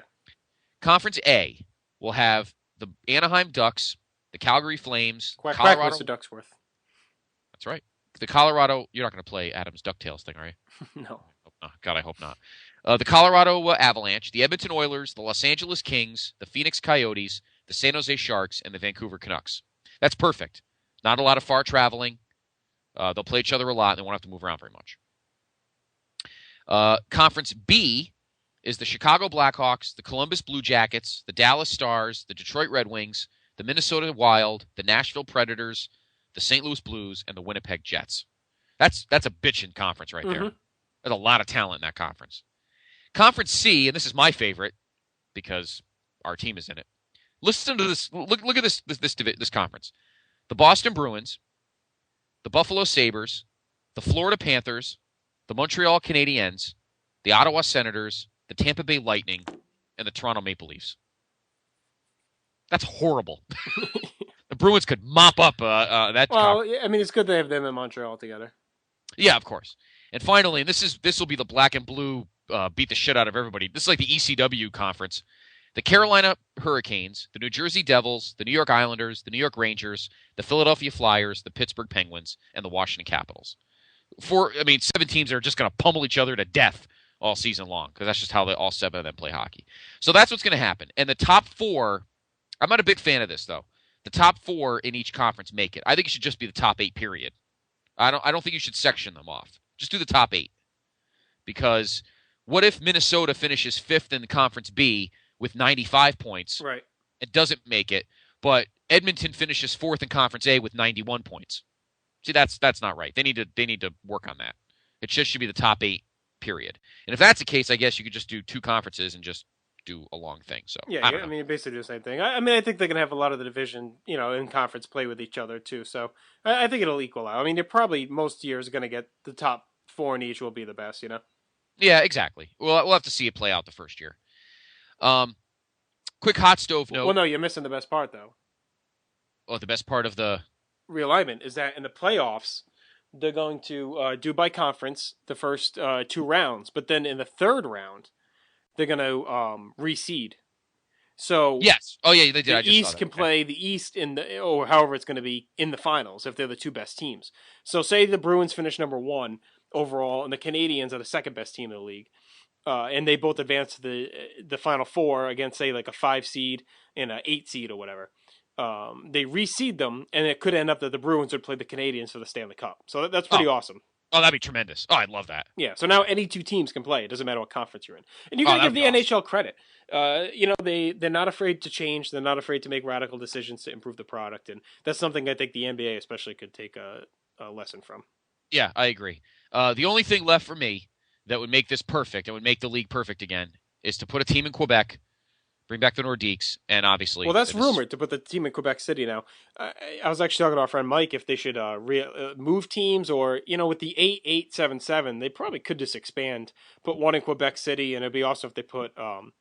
they're saying a second team in Toronto maybe, but of course Hartford would be the dream. I don't think that's ever going to happen. But I'd love to bring back the Whale. I'd love to bring that'd be tremendous. Play back. Anyone's looking for any birthday gifts to get me and send me. There's some great Hartford Whalers stuff out there from Mitchell and Ness that I love. So feel free to order me something. Oh well, I'm glad. I'm glad you said that. Yes, even though I grew up a Bruin fan, and as a kid goofing with them, I used to call them the Hartford Failures. It was just nice to have a team here. Yeah. And I love I've always been a fan of the colors. Mike said they wouldn't. He didn't think they'd draw, but I think they would because there's nothing else in that area. And, they drew like crazy. Yeah, I think they'd be fine. I mean, look, UConn women's basketball draws like a major sport there, so I think they're so thirsty for any sports. I think the Whalers, especially now with hockey being reignited, especially in this area with the Bruins being so good and the Rangers turning things around and being pretty good. If you put a team in between them in the East, I think that'd be pretty cool. Oh no, I agree, 100%. And the only difference here is I think they need to build a new building. I don't think they could go at the Civic Center anymore. The place is a dump. The mall is a dump. They need to start from scratch and build a nice. There's plenty of space in that property near where Rentschler Field is, which is where the UConn football team plays. It's all endless airplane hangar space and trees. They could put a 17,000 seat place over there. They just got to do it. All right, let's do quick hop.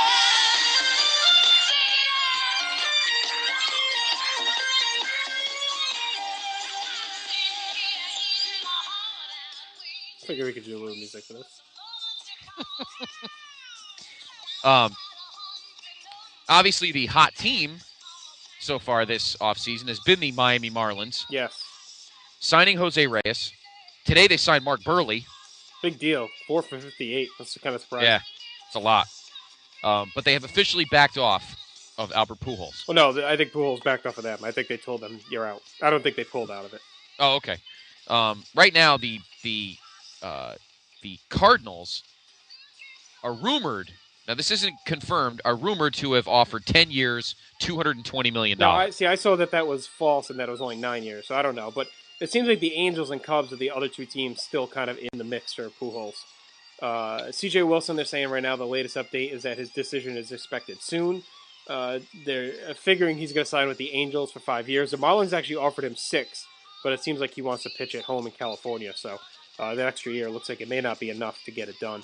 The team that's kind of getting hosed of all this seems to be the Nationals. They wanted all these guys, and no one's even sniffing them. The Marlins kind of stole their thunder.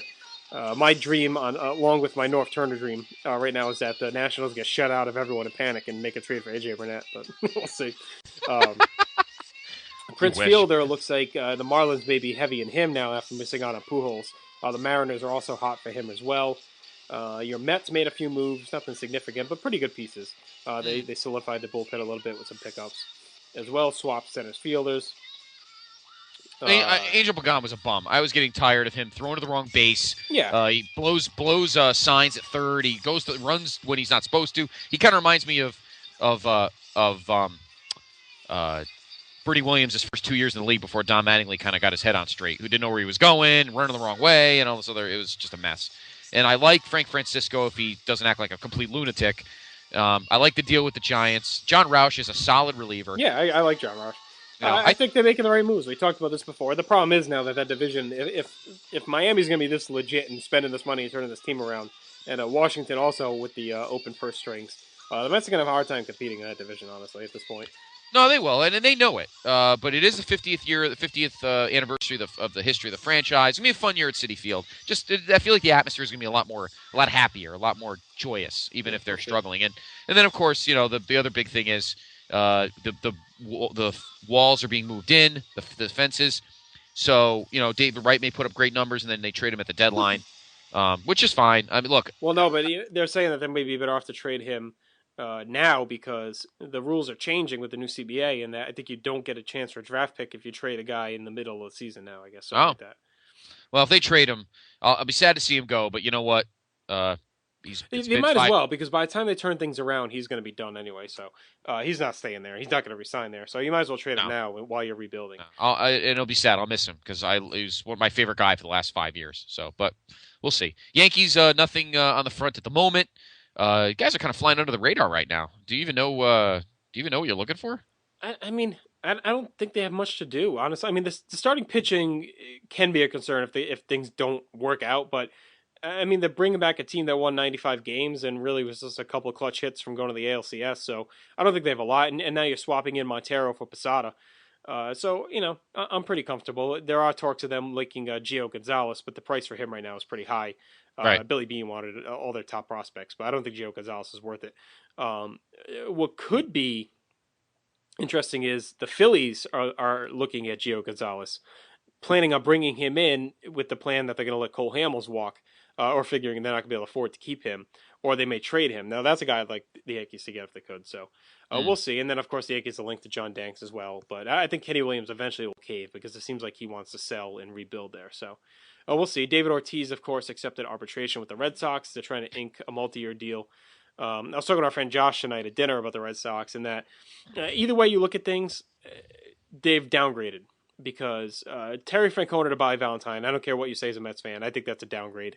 And anyone coming off of Jonathan Papelbon that they get to close, whether it be Andrew Bailey, Ryan Matson, or Bard, is a downgrade. So already their team is in two significant places immediately weaker than last year. So, and then of course the pitching is yet to also be proven. They're talking about maybe Bard becoming a starter if they sign a closer. So we'll see. Obviously, this is going to be a very, very good team, but I think already weakened in two spots that they're not going to be able to improve, and that's manager and closer. I will look. I've always defended Bobby V. He's a clown. Even did you see the shit he was saying today? How he hates the Yankees. He's already playing into the media. I knew you were. Yeah, but I don't even care that it's the Yankees. It's like, just shut the fuck up. Just manage. You're already gonna kiss up to the media. And if the Yankees offered him a job 2 years ago when Torrey got fired, I didn't hear him saying he hated the Yankees then when he was sniffing around for a job. So that's true he's just playing into it. But it's like they're already skewering him on the Sports Hub today for doing that stuff and. It's like, just shut up and fucking go pay attention to your own team. He's already bringing the circus to Boston. That's what it's going to be with this guy. Is a circus. He's a clown. Well, I'm sorry. He flew to the Dominican to sign Poppy to the. Oh wow, how fucking thrilling! He also text messaged Carl Crawford, who's the biggest head case on the team right now.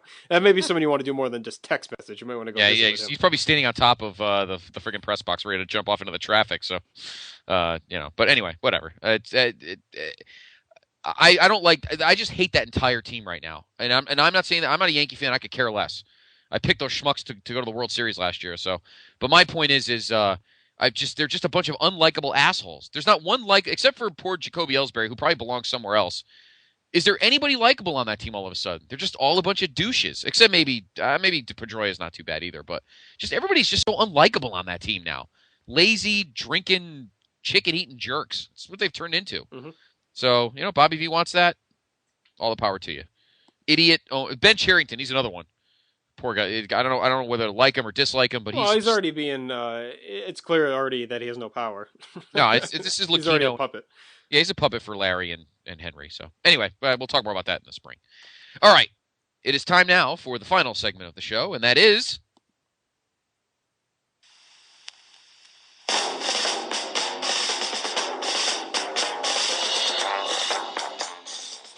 You probably pulled away enough now where you've got it probably wrapped up because I know I picked Still up 5. Oh, really? Yeah. Wow, because I know I picked the Jaguars. See, now if I picked the stupid Chargers, I would have gotten even closer. But the Chargers suck. I hate them anyway. Yeah, sure, beat up on the crap teams, but it's too late for them anyway. So. Not really. They still got a decent shot at that division. Actually. Well, that division's all over the place anyway. All right, week number 14 of the 2011 NFL season. We've got 1, 2, 14, 15, 4 weeks left. Sad. And the plenty of playoff spots still to be decided. Plenty of everything still to be decided. A lot of fun games. Our Thursday night game is not one of them. No. Another nationally televised disaster. On the NFL Network from Heinz Field in Pittsburgh, the Steelers host Cleveland. Maybe they thought this game would have been better, and maybe it would have been better when we were talking about them in the preseason, but this is my lock of the week. I think the Steelers, who need as many wins as possible right now, I think they go out and they clobber the Browns. I'm not going to make it my lock because I'm going to try and be different from you, but I agree. They're going to smack Cleveland on Thursday night. They may not actually run away with it, but I think they'll win comfortably. I'll say that. Right. Okay. All right. So the Steelers win. We agree with that on Thursday night. All right. Let's go to the Sunday games. We've got 4 9 1 o'clocks, 4 o'clocks. We got the obviously the very very important NBC night game, and then of course Monday night, which is another terrible Monday night football game. Yeah. Well, actually, we'll get to it, but there's more implication than you would think in that game. Right. All right, we begin. Why don't we get your guys out of the way? We'll go to the Snoopy Bowl, MetLife Stadium in the Meadowlands, where the New York Jets, Jets, coming off a fairly nice win last week over the Redskins, host the Kansas City Chiefs. Another game that you really should win, and I like the Jets to win this game. I don't know when the offense will open up, but they didn't look bad last week. They looked okay. The Chief defense is playing okay. Yeah, they're pretty good. I mean, they are a little scary, their defense. Yeah, but obviously the offense is. Didn't Orton already get hurt?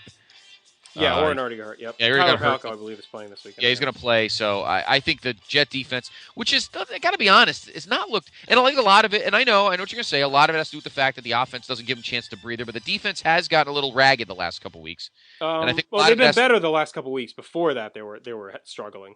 Yeah, I think a lot of it was due to stamina purposes. But I like the Jets to win this game at home. I agree. I mean, another must-win game, and just like the last couple of years, they get in these positions where they have to win these games, and really to make the playoffs at this point, they have to win out. I mean, they can maybe afford to lose one of the non-conference games, but if they want to get in and feel kind of comfortable about it, they need to win out and hope for some help elsewhere. But this is a must-win game for them. I really don't see. I hope they don't lose this game. I'd like to see the offense put together 4 quarters of solid game. They looked pretty good early. And then Sanchez apparently feels like stealing the Tebow headlines because he's been phenomenal in the fourth quarter the last few weeks, but awful the rest of the game. So they brought Tom Moore in, and he has been helping with the offense. He had been a consultant all year, but the last 2 weeks and for the rest of the season, he's going to be at the practice facility and at the games. So there's the hint there. And also, apparently Rex Ryan got heavily involved in the offense last week as well. So, things are changing. I still think Schottenheimer's done at the end of the year unless they run the table and win the Super Bowl or something. I think he's done. So I like the Jets here, and of course I really hope they win. I think they will. Kansas City will give them a game, but if Orton was playing, maybe they'd have a chance to keep up with in terms of. I just don't think they can score with them. So I mean, it really depends on the Jets' offense. But I thought the same thing against Denver, and they choked that away because they couldn't score. But I honestly think if that Denver game was played on Sunday instead of Thursday, I think they win that game because that defense was just completely gassed on that last TiVo drive. You could see it. Yeah. If they have the extra three days rest, I think they win that game. Honestly, I think they got fucked by the schedule on that one. Okay. All right, we move on to Everbank Field in Jacksonville. Oh God, the Jacksonville Jaguars getting throttled on Monday night by the Chargers. Host the Tampa Bay Buccaneers, who seem to be throttled weekly now. They really fall apart. Yeah, I don't know. Who are you taking? I'll let you go first this time. I have no idea. Tough to pick there. I'm going to take I'm going to take Tampa. I think Blount kind of busts out and has a decent game, and I think Tampa's got more explosiveness than Jacksonville. Jacksonville's defense is pretty good, but their offense, they just got nothing outside of Jones-Drew. The only positive for them is that Tampa's run defense is pretty bad, so maybe Jones-Drew has a day, and I don't know. This is kind of a toss-up to me. I think Tampa kind of gets back on the winning track here. Yeah, you know what? I think I'm going to take the Bucs too. The Jacksonville offense just is going nowhere. Blaine Gabbert just has no weapons. He's doing the best he can with what little he's got. The Jags really got to load up on some skill position guys come the draft time. So I'm going to take the Bucs as well. We head to FedEx Field in our nation's capital, Washington, D.C., where the Redskins will host the New England Patriots. I was really laying into Matt Rotella on Monday because I'm sorry. Enough's enough now. I understand that the Pats are scoring points and they got all Gronkowski and all these fucking receivers and shit. But when you give up 30 of 37 for 350 yards to Dan Orlovsky, you've got issues. I'm sorry. They almost blew that game. Yeah, they did. I know a lot of the guys around here are saying, oh, well, they went vanilla in a game like this, and they weren't really showing everything, and which is a fine theory, but I don't know. I think there's more to worry about, and I think one of the issues is, it's nice to have a cupcake schedule going down the stretch and knowing that they pretty much get the division locked up, but it also can hurt them because we saw this happen last year, too, where they kind of cruised into the playoffs, and then they kind of got shell-shocked to the first legit team they played. And this actually happened 2 years in a row. It happened with Baltimore the year before that, too. So, right. It might not be the best thing for them to cruise over these weak teams going into the playoffs, and then all of a sudden the defense has to step up in a big game. So, we'll see. We'll see. They're my lock of the week here. I don't think there's any way they lose to Washington. But yeah, I agree. I like the Pats as well. I don't think Washington has the firepower to keep up with them. So I'll take the Pats on the road as well. This is a fascinating game here. Bank of America Stadium in Charlotte we go, where the Carolina Panthers host the Atlanta Falcons. Atlanta's offense has been atrocious. Yeah, they've been okay. They haven't been great. Yeah. They've been pretty bad. But their defense is pretty good. I think they win this game. They Yeah. they got the wild card is theirs if they want it, because with Chicago falling apart, the Giants are kind of falling apart. Dallas is, that spot should be theirs for the taking. Right. If they want it. So all they got to do is win a couple of these winnable games and it's theirs. And this is a winnable game. Now, if they blow this game, they could be in a little bit of trouble, but Carolina's defense is really bad. So I think this might be the week Atlanta kind of gets off the schneid and turns things around a little bit. I think Turner will probably have a good day if he's playing and he's healthy. But, Houston's defense is very good. Like, it's no shame that they went in there and only put up whatever they scored, 13 points. But and their defense is pretty good. I think maybe Cam Newton has a little bit of a slower week than he had last week. So I like Atlanta here to go into Carolina and keep their playoff good feelings rolling. Yeah, I'll take the Falcons as well. But I'll tell you something, Carolina, I think, might give them a scare. Incidentally, congrats to Cam Newton. He is the NFL record holder now for rushing touchdowns by a quarterback, now 13. Incidentally, on a side note, it just popped on one of these tapes, and early 1988, Owen Hart is dressed as the Blue Angel. Yes. The pre-Blue Blazer days, facing Barry Horowitz. Just wanted to throw that out there. Next up, we go to M&T Bank Stadium in Baltimore, where the current Baltimore team faces the old Baltimore team as the Ravens host the Colts. I feel like just as the Colts may be starting to show a little confidence in themselves, they face a buzzsaw. I like the Ravens at home here. They need the wins. Particularly, they'll know by now that the Steelers probably beat Cleveland. Yep. They do have the tiebreaker. They did sweep the season series, but I don't think they want to have to rely on ties or anything. I think they just want to keep pace. So I think the Ravens win at home. Yeah, I like the Ravens here too. Ray Rice had a monster game last Sunday. Ran for 205, something like that.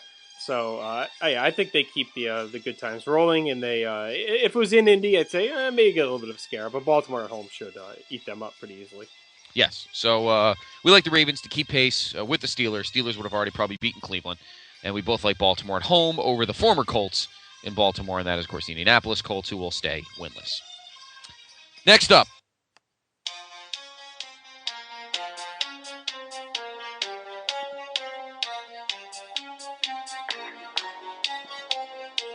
I think it's pretty safe to say that Big Tony has coached himself into not getting fired.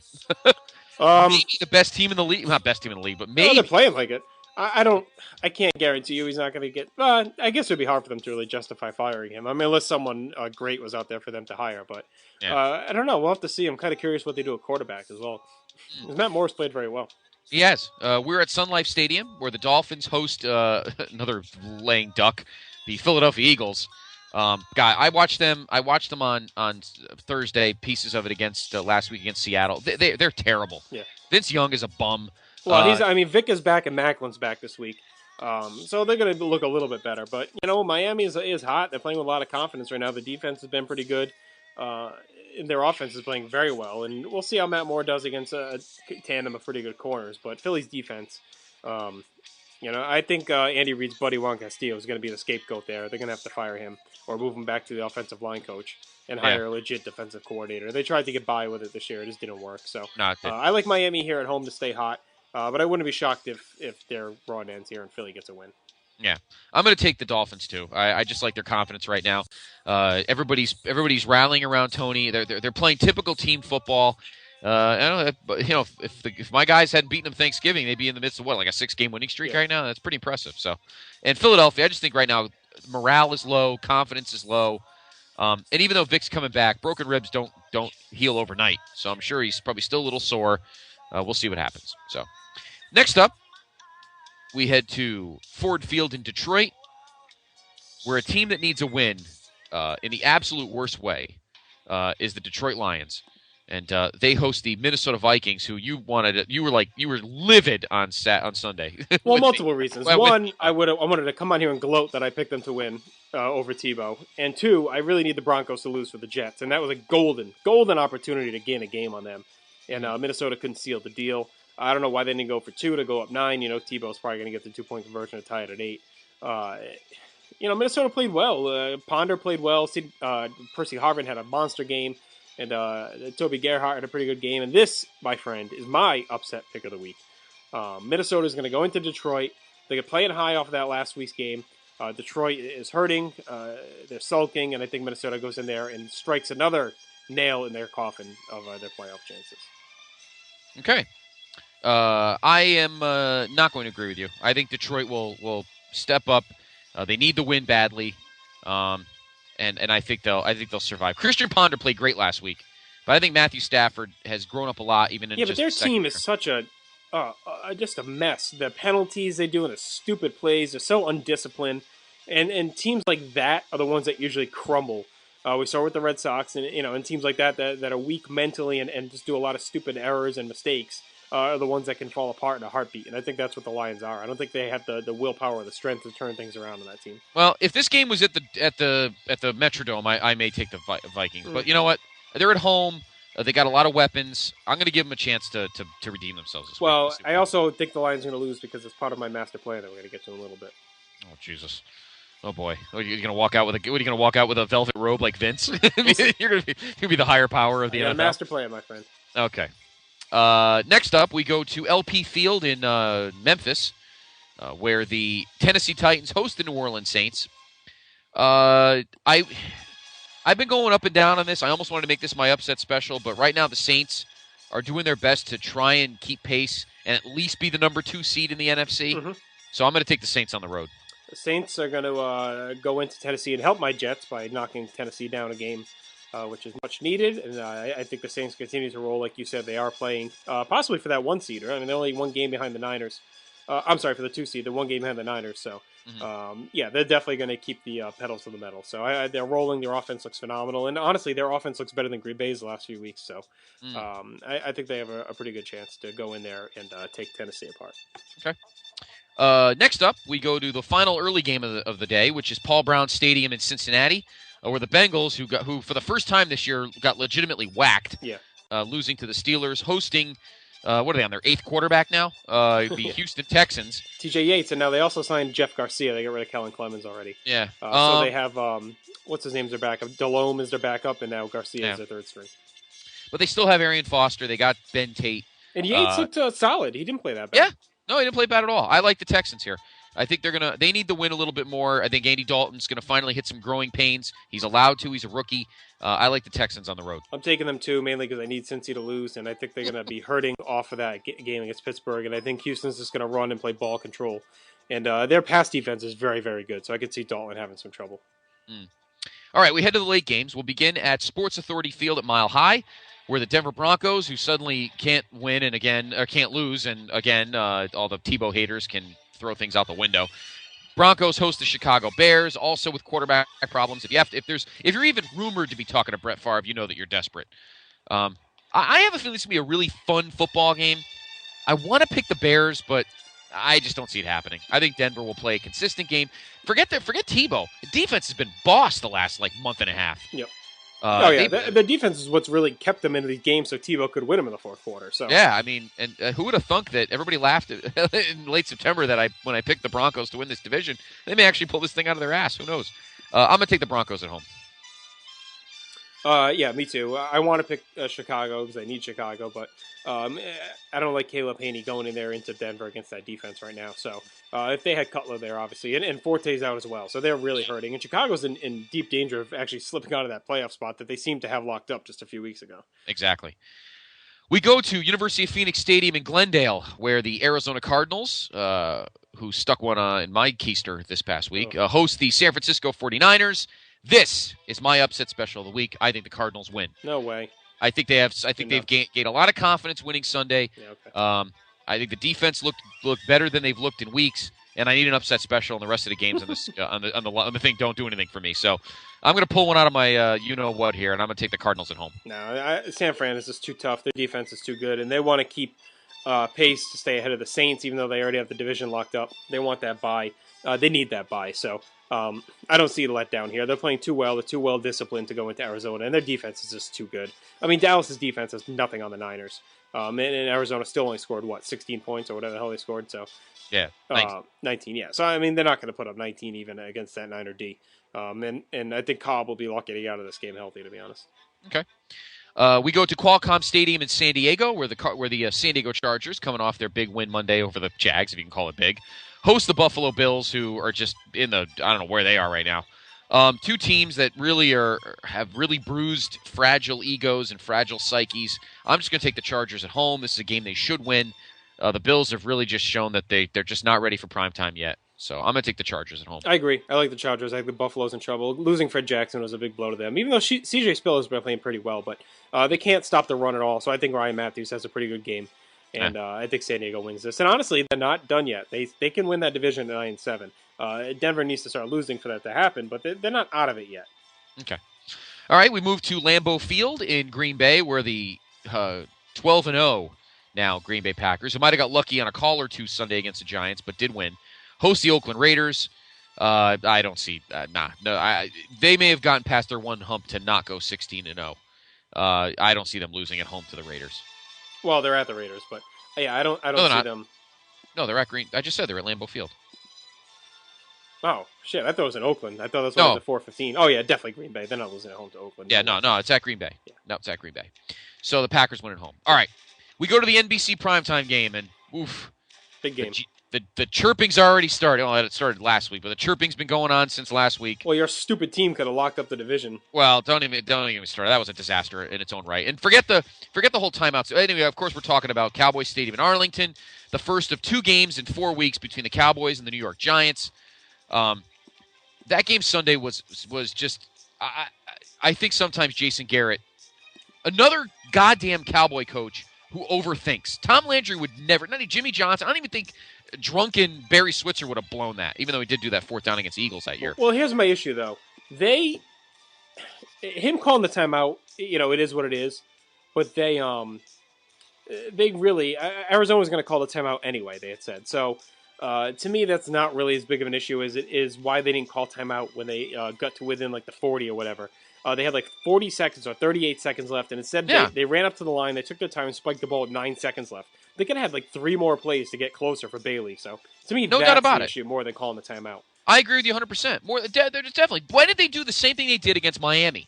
Call a couple of plays, had some time, move the ball up, and that was a fucking chip shot that Bailey had against the Dolphins. Yeah. Instead, you make the poor guy kick a 48-yard field goal and make him wait. Yeah, I agree. Stupid. Yeah. And then to make it worse in overtime, DeMarcus Ware could have had a sack on Cobb, missed his ankles. Then this 5th-string tailback, wherever the hell this guy is, missed 7 tackles. Yeah, Steven and Cowell. whoever this guy is with his 5 names, and scored the touchdown and won the game for the Cardinals. Ever since the Trinity retired, Emmett, Michael, and Troy, I think the Cowboys are like 1-14 against the fucking Cardinals. I don't understand. It pisses me off to no end. But they still have a 1-game lead, and I think they win at home over the Giants. I'm sure Eli's going to find a way to win this game and piss me off, but Dallas right now is just, I'm sorry, I think they have more talent. OC's not playing. Kenny Phillips is not playing. I think the Giant defense is a little, their psyche's bruised. Eli will probably get his numbers against the Cowboy defense. And I'm sure those Giant receivers will get their catches. But right now the Giant defense is very, very vulnerable. And it wasn't Romo's fault. Tony played a great game Sunday. It wasn't his fault. So he hasn't had that bad December game yet. That game last week doesn't count because he played great. Jason Garrett gacked that one. So I like the Cowboys at home. Yeah, I like them too here. I think the Giants may be the best team to ever go 0-4 over a 4-game stretch ever, but they're playing very well in all these games. But I like Dallas at home here too. I think they're going to split their home and home, but hopefully Dallas locks up the division before we get to that. That's my you're reading my mind. My goal is when we get to Week 17 at the Meadowlands, we already have the division locked up, and that game means nothing. And in between, we've got Tampa Bay and the Eagles. So we'll see. 2 more winnable games, but we said that before that they should have won. We said that before, and exactly, it's December, so shit only knows. Finally, this is the Monday night game at CenturyLink Field in Seattle, and at first glance, you're like, oh, God. But as much as we're not looking at 2 powerhouses, this is a very important game. The Seattle Seahawks host the St. Louis Rams. Seattle trying to kind of worm their way into the playoffs somehow. I don't know how they'll do that. But well, this is my master plan. Seattle, if they win out and get a little bit of help, which can happen because Chicago and Detroit are both kind of flailing right now. Mm-hmm. Seattle's schedule goes as follows. They're home for St. Louis, obviously a very winnable game because Bradford's probably not even going to play. Right. At Chicago, which now is a very winnable game with Forte and Cutler out. Home for San Fran in a game that could maybe mean nothing, and San Fran could be resting the guys. That's their key game right there. If San Fran kind of goes in there with nothing to play. I don't know if that's possible because New Orleans right on their heels. San Fran's going to need a 2-game lead going into that week. So, and then they're at Arizona, another winnable game. So they could get into the playoffs at 9-7, honestly. And that's what I'm kind of pulling for. So that's my master plan right now. I think Seattle's going to sneak into that 6th spot. All right, we'll see. Should be very interesting. This is a winnable game, and I'm going to take the Seahawks at home. God, I hate giving all this credit to Pete Carroll. I hate his goddamn guts. He's got him playing, man. If they didn't blow, what was that one? There's one game that they really should have won that they blew a few weeks ago. I can't think of what it is. Washington. Yes, if they win that Washington game, they are actually in pretty good shape right now. But yeah, they could go 10-6. Yeah, but as is, it is what it is. But it is what it is. So there's your Week 14 picks. My lock is Pittsburgh over Cleveland. My upset is Arizona over San Francisco. Your lock was Patriots at Washington, and your upset, Minnesota beats the Lions. Yep. So there's your Week 14 picks, and that'll do it for this week's Headlines Cornucopia Fun and Games. Yeah, good stuff. Again, another great show. We hit the wrestling, we hit the hot stove, and all these things we're going to keep you abreast of as we go through the month of December and into Christmas. A new blood feud has started between El Giante and J. Arsenio D'Amato. Hey, he started it, D'Amato. Call him out. He did. Out. So thank you, as always, for your comments. As Scott said earlier, hit us up at our email at placetobepodcast@gmail.com. Visit us on our message board, bigelow34.proboards.com, on Facebook at Place to Be Podcast, historyofwwe.com, and their Facebook page as well, and of course on Twitter as well as Place number 2B Podcast. So for that, I want to thank all of you once again for the tremendous birthday presents and memories and messages. And I appreciate that as I enter my 31st year. I'm closing in on Scott Criscolo. I'm getting there soon. Another 35 years to go. So with that said, for my PIC Scotty C, I am Justin Rosero. We'll talk to you later this week as we enter 1995 with the Vintage Vault, Royal Rumble 95. So until then, we'll talk to you later. Peace.